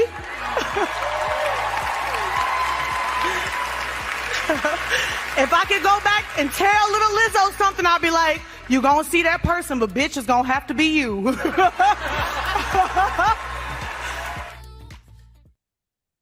All right, we thank the Roots for that. So what do we take from that? There was certainly some there was some big speeches that came out of there. Quinta Brunson, who is the writer and creator of Abbott Elementary, before her moment, Jimmy Kimmel laid on the floor. People said that took away, as you saw in that video, took away from the moment of her win. I can understand why. Zendaya, he was basically saying like he was just trying to like lay the path. Like I don't know what the hell Jimmy Kimmel was thinking. But I would have made a joke like, are you trying to catch a peek, Jimmy? I think you're trying to catch a peek. You know me, I'm always like something. What are you doing, bro? Get up. But you know, some people really felt like Shirley Ralph's singing was not an ode to Black women or ode to Black culture. Even some of our folks in our online culture crew this, and she was more like a step and fetch it than a woman getting an award. You know, the first moment that I saw it, I was like, what the hell is she doing? Why is she singing? Yeah. But I don't care. I feel like that was her moment. That was her first Emmy, and it was an emotional moment for her. And it was her win. And that's all that matters. You know, you're blessed to, like, she's blessed to even have been on that stage and to accept that award. And maybe she had a speech planned, and maybe that was what came over her in that moment. I don't know, but I don't want to shame her or take away from her moment, because that was what came out of her and that came from her heart, and it was an emotional moment. I mean, I wouldn't have done it, but I'm not her. Right. I think she's beautiful, and I'm so happy for her. Lizzo, of course, Lizzo has always been the target for a number of conversations, but Lizzo has accepted herself, and people think of body positivity. She serves as the key example of a woman who has fully accepted herself. What's your take of her? I personally think Lizzo is a great performer. I think that she's beautiful. I think that she needs to stop using the big girl narrative, because I don't think that should matter. I think that you're a singer, you're a performer. That's it. Stop always, like, I don't know. You don't have to put your size under a microscope. I'm not putting my size and my body under a microscope. That's not who I am. And I just think that it's kind of annoying, especially when she's like, oh, like, we've seen pictures of Lizzo when she wasn't fat. Like, Lizzo has not always been fat. She's gotten fatter over the years. And so for her to always like kind of use this like fat, Lizzo, we don't care. Like, you're okay, whatever. Like, they're fat, they're skinny people, they're tall people, they're short people. Like, I don't care. I just think you're a great performer. I think you're a beautiful Black woman, and I think you're a great performer. I could care less about your weight. I don't care about your body. I think you're beautiful. That's it. That's the whole story. But some people tend to believe, and you know, this was one of the things. I mean, he's the last person to say something now, considering the latest controversy with him. But Aries Spears, yeah, you know what I mean, went in on her about her body and stuff, and it's like, why? And see, look, at God don't like ugly, Aries. Nope. That's what. And guess what? You went in on that sister, and guess what happened though? Next week. I'm sorry, but Lizzo is beautiful. Like, she may be a larger woman, but that woman is beautiful. I think that Lizzo is like, her face card doesn't deny, period. Her talent, her work ethic, it doesn't matter. You don't have to like her. You don't have to agree with her. Do I agree with Lizzo constantly like trying to play on the fat girl thing? No, it's annoying. I don't even care. I just like the fact that I think she's beautiful, and I think that she's talented. That's it. Absolutely. Let me just get some comments here from our team, our crew. Jawan, good to hear from you, sis. You said Shirley Ralph's song acceptance speech was beautiful. It was. Yes. I hear you, Jawan. I wasn't expecting that, but it was beautiful. I wasn't expecting it either. I heard about it before I saw it, and then I was like, well, why is everybody people like, oh, she blew the... And then I saw it, I was like, oh, okay, I get it. But you know what? And I think you really, and I think I don't feel like I'm an endangered species, though. I don't think of myself as that. Yeah, I thought that was interesting. That was an interesting and choice of words. You know what I mean? But I'm also a very literal person. Yeah. So when I think of endangered species, I'm like, we're looking at the numbers. We're not. So I mean, I don't know. Like, I'm not a bee. Right? No, not at all. I'm not endangered. You know what I mean? Like. Again, people are constantly trying to play on certain narratives to me. And see, that's why I think and it's it was just important. again playing to that narrative, and I'm just like, just take your damn award, like. Right, but see, that's why I'm always kind of concerned about the pushback, because it's like we in our culture right now, Nira, and you've seen it, and we talk about it a lot. People want to become symbols. I feel like, right? It's like, people oh, you know want who to did be it? Babe, for this remember identity Jesse? politics. Was it Jesse Williams when he did the "You Are Just Because You're Real Doesn't Mean You're Not Magic"? Remember that? Right. That was like the big acceptance speech that was like retweeted, and everybody kept saying it. And now I feel like maybe you're right. Like people are trying to like live up to that moment, because I feel like that was like one of those really, really big award show moments in the Black community. You know what I mean? And now everyone else is trying to like, how can I come out and have my speech be just as impactful or go as far or become just as viral? Because nowadays even celebrities want to be viral. Everyone wants to be relevant. I don't think that she seemed like the type of woman that would do that, though. No. I mean, look, Shirley Ralph, if you notice her career, and this is a big shout out to her, real talk. Yeah. She's been around for at least 30 years. At least. I know her as Moesha, like from Moesha. That's like, what I'm saying. She's been around for so long, right? Yeah. And you think about all the projects, even in Moesha, you know what I mean? You think about all the projects that she's done. She's been around for forever. So she is a legend in the game. She's always so classy. So I don't think of her like, but I'm just saying, like, to your point, I think the sentiment about her speech was exactly what you spoke on, which was that was her moment. That's how she expressed it. That was her first Emmy, y'all. Like, do y'all know how? I want y'all to put this in perspective. Imagine working at a job for 30 years and then finally getting an award for a great job. Can you imagine? I mean, look, none of us in this day and time, in this generation, we're not planning to work at no damn job for 30 years. School just started. My son already talking about he's trying to be the student of the month. I'm like, boy, school just started. 30 but years. How can I make student of the month, Mom? Like, be kind. Exactly. So imagine doing something for 30 years and you getting very little recognition, very little award for it. My black ass be singing too. You don't want to. You gonna come dancing and all that. But here's another part. She wasn't singing because she was just doing a great job. She was singing because she was also part of a show created by a Black woman. Mm-hmm. That speaks volumes. That's volumes. Yep.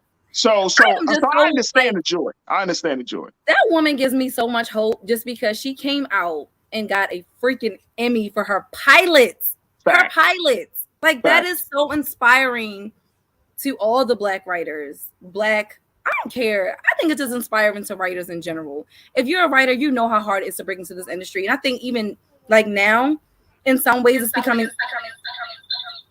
so much harder because of the fact that you're competing with social media. You're competing with being Insta famous. I mean, I really was told, like most recently in my pursuit of like trying to get my script sold and finding an agent, that I need to get my following up on social media.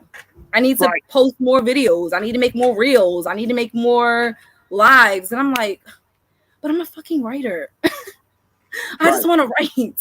Right. I'm not trying to be Instagram famous.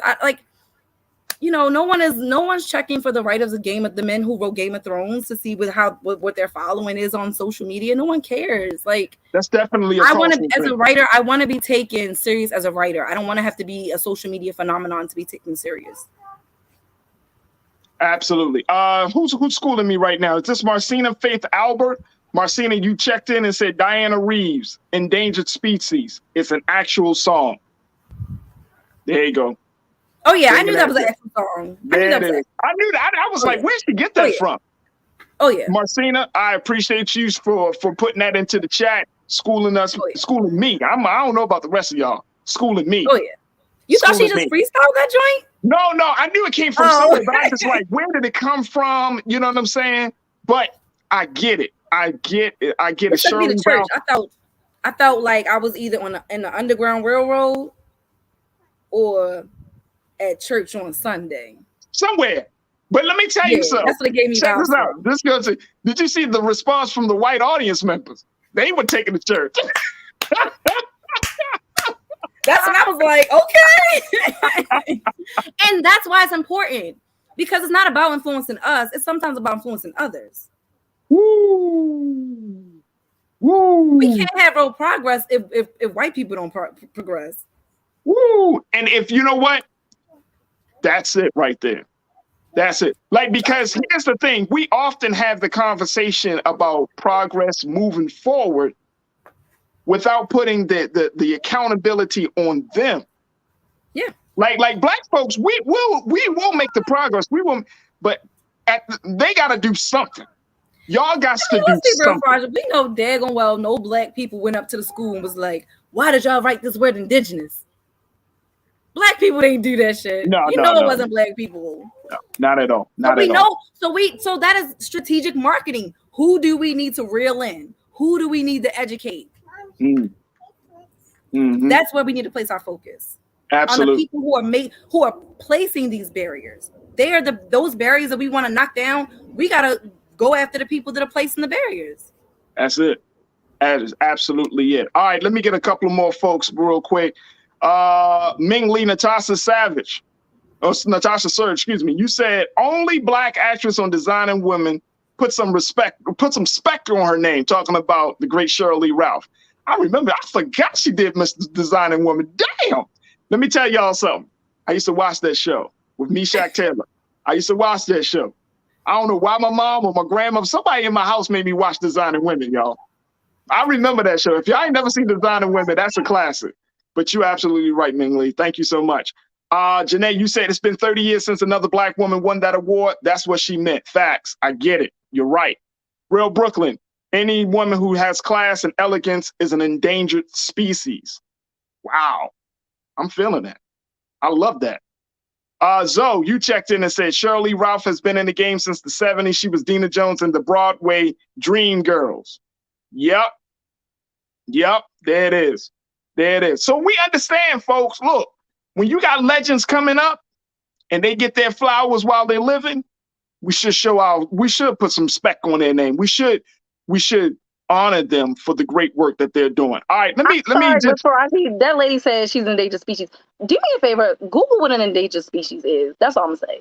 Just Google that, please.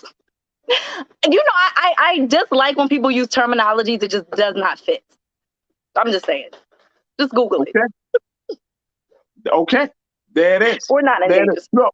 We're going to take a quick pause. When we come back, Trends, Posts, and Doing the Most. Stay with us. It's The Culture right here on the Black Star Network.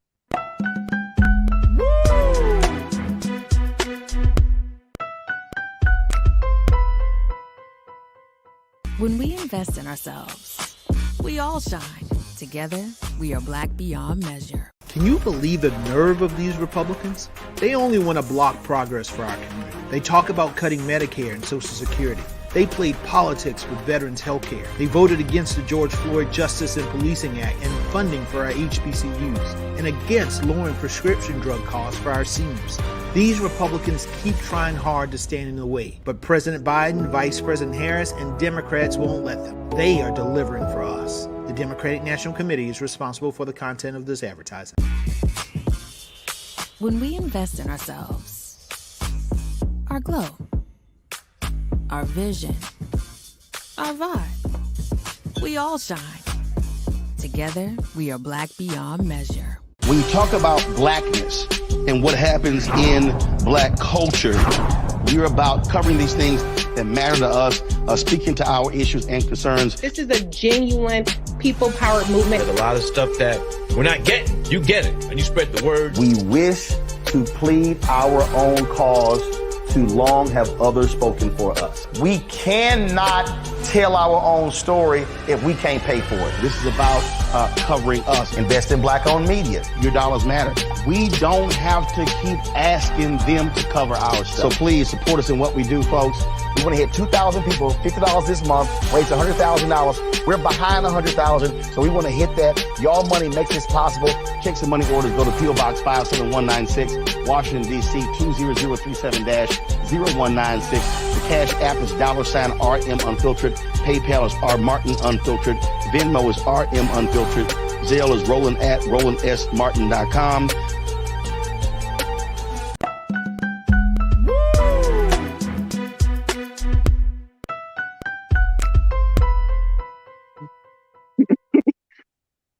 All right, folks, welcome back. It's time for Trends Posted Doing the Most. I'm laughing and smiling because I already know how this part of the conversation gonna go, y'all. Oh boy. Already know.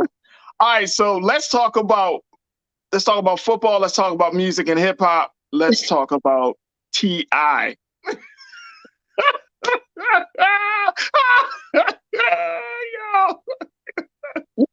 All right, so set me up. Let me just. All right, here we go. What's trending right now?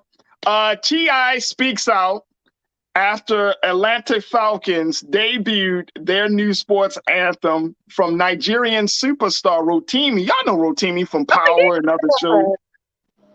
Yeah.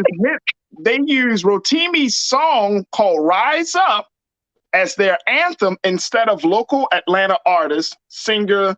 So the T.I. responds to them making this decision by asking a question, bruh, who approved that? Now, this was debuted before their season opening game on Sunday, this past Sunday.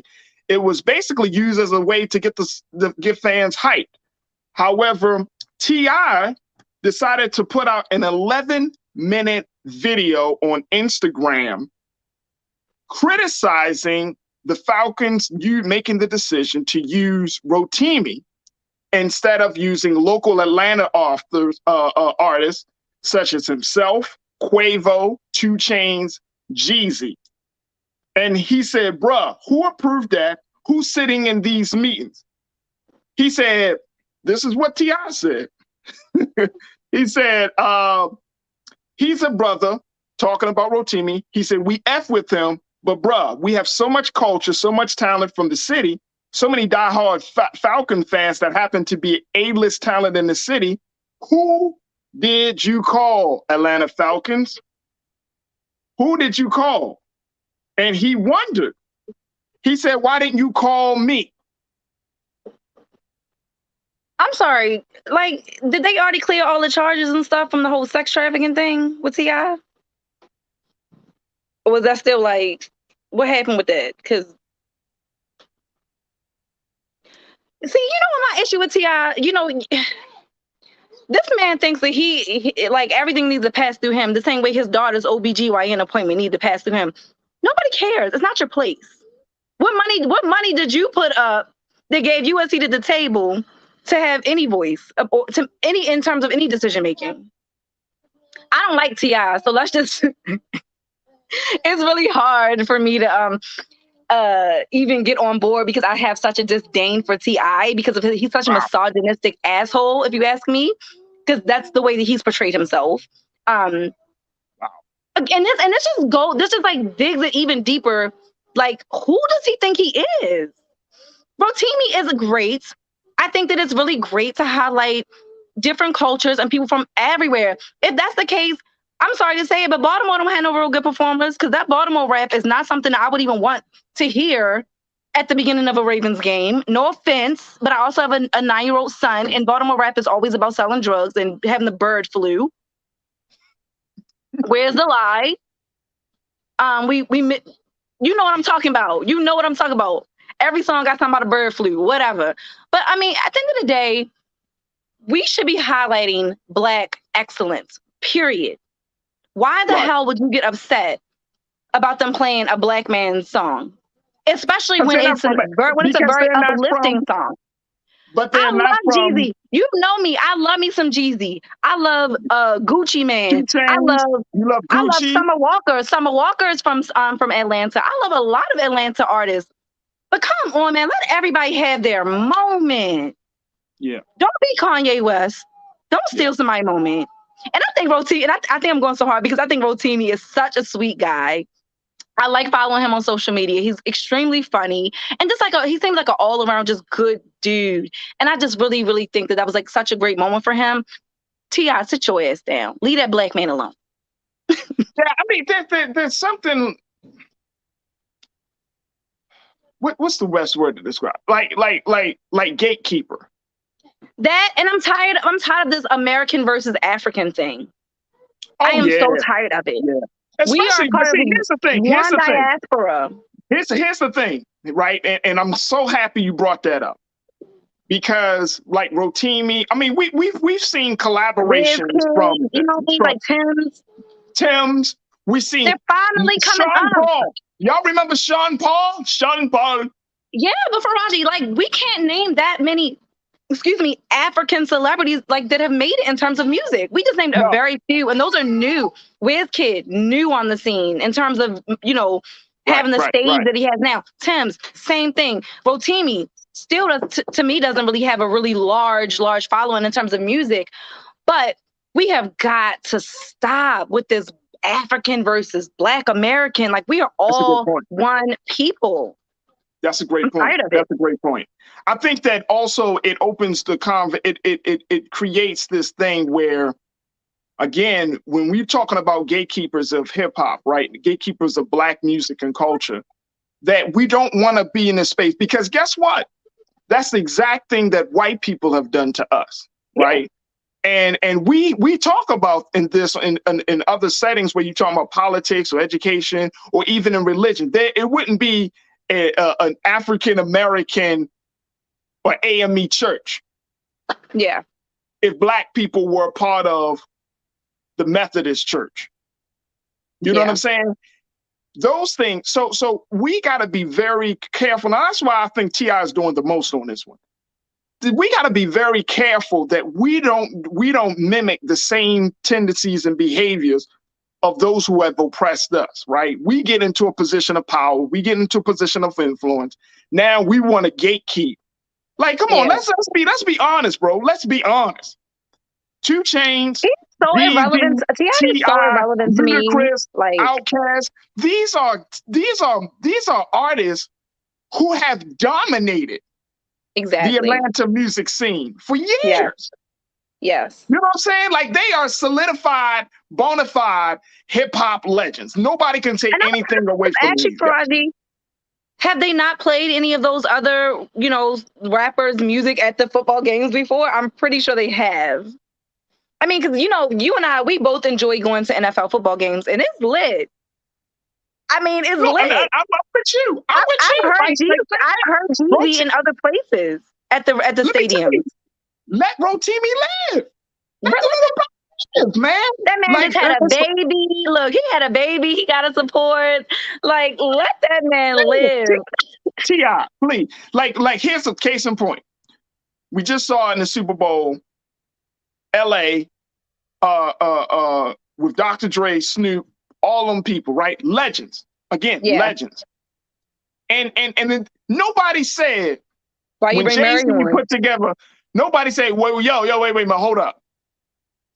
They could have brought Exhibit. They could have brought a host of local artists. Yeah, they could have. Mary J. Blige is not from California. Who? And Mary J. Blige, when she performed, it was like a tapping thing, but they also included other people. Like, Eminem is not from California, but he obviously was influenced by Dr. Dre and others. But Mary J. Blige is not. Hell, Dante Winslow, who was the composer, is from Baltimore. So, I mean, like if we start getting, I think this is a slippery slope, which is why I brought it up, and that's why I say, so now you can only have your music played if you're from that place. T.I., is that what we're getting at? Atlanta's only allowed to play music. Come on, T.I., like Jeezy, you, Outkast, 2 Chainz haven't been eaten. Y'all haven't been eaten from Atlanta. Exactly. It's just sad. But it just goes to show. Rick Ross lives in Atlanta now. This is about trying to stay relevant. T.I., what music has T.I. come out with? He just wants to be relevant. He's one of those people that every 2 to 3 years comes out and says some off the wall shit to get himself back in headlines. I think that's what it is. Brother. He was like, ain't nobody been talking about me for a while. What can I do? I'm gonna start some shit. That's what he did. Come on, bro. Come on, T.I. You go on an 11-minute rant on this, bro. I think you doing way too much, bro. You doing way too much. Nobody got to call you down expeditiously. Let me just tell y'all. Let me just school y'all. This is a prime example of how business is done. Nobody got to ask. No company is going to call out to no individual to ask their permission to make a decision about something that's in the company's interest. They're not doing it. Nah. If you think that that's happened, please, do you really think the NFL is going to give a damn? Hey, Farajii, listen, that man ain't Jay-Z. Listen. That's probably the only person they might be like, hey, Jay, so what do you think? What do you think? It's not even still like they're asking for permission. They might ask, like, what do you think? Because we trust your judgment. But T.I., you ain't no Jay-Z, homeboy. You're not a Jay-Z. So sorry.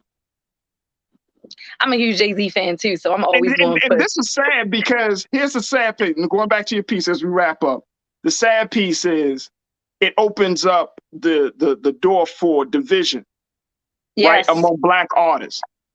Where Black artists need, and if you don't need Black artists to come together at any other time, this is the time for Black artists to stand together. T.I., you should have went on that 11-minute rant and said, you know what, big shout out to my Nigerian brother, Rotimi. Yeah. You holding it down for the continent, bro.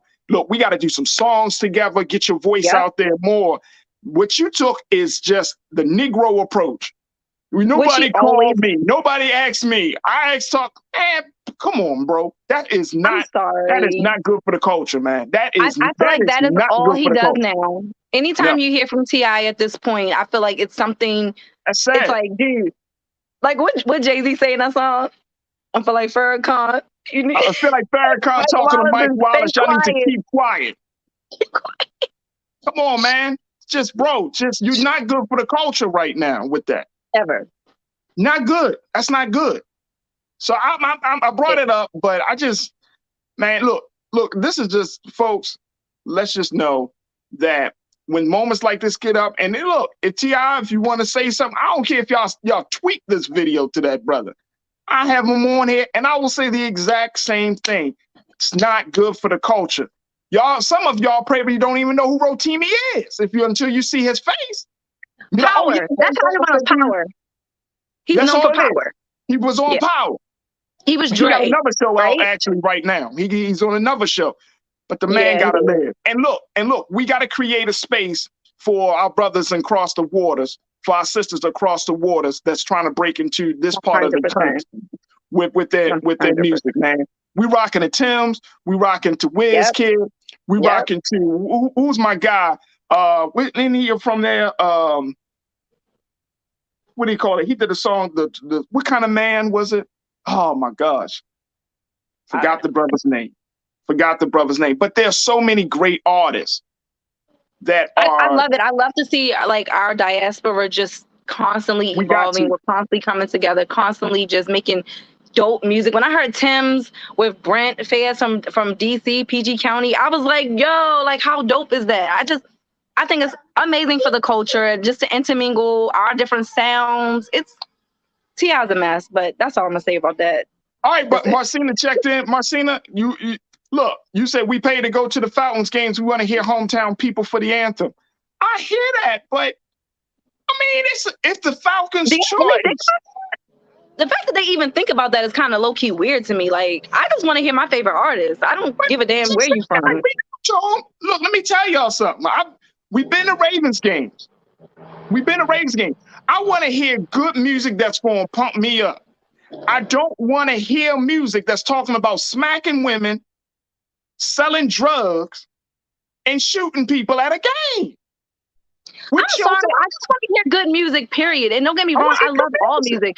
I'll listen to country, I'll listen to rap, ratchet, trap, I'll listen to classical music, I love jazz, I love all music. But at the end of the day, I'm going to support it all. I don't give a darn where you're from. Y'all gotta, it's so silly. Y'all sound, I'm sorry, sister, but y'all sound really, really silly. Talking about it gotta be somebody from your hometown. That is just silly. It should be great artists from wherever. And if you want to stay in that little bubble, in that little box, honestly, I feel sorry for you. PM26, you say we have to be the gatekeepers of our culture. Too many culture vultures stealing our stuff. He's black. Culture. He's black. I think I've had enough for one day, Farajii. What culture? Who's stealing the culture? He's a black man. That is a black man a black man. He grew up in America. He got Nigerian roots. Oh my God, the ignorance is just digging it. The ignorance hole deeper. He's black. Rotimi is black, folks. His people are from Nigeria. Just like some of us, our people might be from ancestry Haiti, or do from something. Cuba. Farajii, look, Farajii, your number one thing is Nigerian. When we did our, when I did my let me DNA say it very testing. quickly. My people, they said I got the most of my people is from Nigeria. That's the number one place. They say based upon my ancestry, Nigerian roots. I don't really want to tell you my results, but Nigeria. I was like, what? What say my roots? Come on, folks. Look, let's keep it. Let's keep it real. Let's keep it real. This is just not even. I mean, again, this just goes back to the colorism. The division.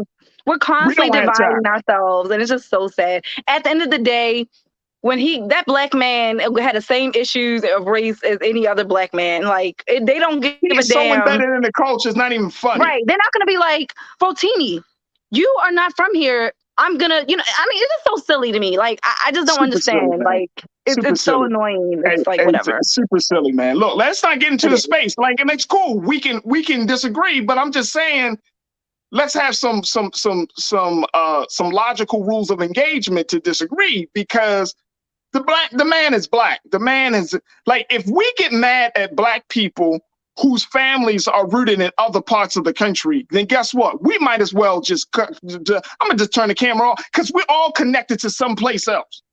I'm actually kind of surprised. Let's not even get into that place. We're all literally connected to someplace else. You can't tell me that all of your family is from America. Oh, I'm pure black American.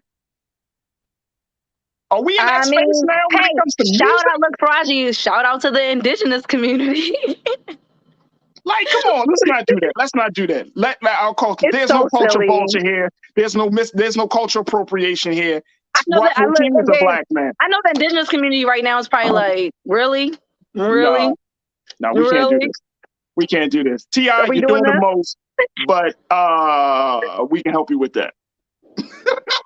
We can help you. We can help you. Take down the video, man. Take down the video from your timeline, bro. You know what I wanted to say real quick, what I love about your show, truly, is that you really do rate, like, it's fun, it's informative, but you really are raising the consciousness of people. And I love that this is a show by us, for us. And just in this conversation right now of like looking at our own issues under a microscope, I love that. I think the only way for real change to come about is to really give yourself and our people an open and real honest look at even where we're messing up ourselves and where we're like, because to even be upset that, another black person performed that wasn't from your city, you got to really question yourself. Why does that bother you? Why does seeing another black person perform even bother you? Think about that, because that in itself just speaks to a whole other level.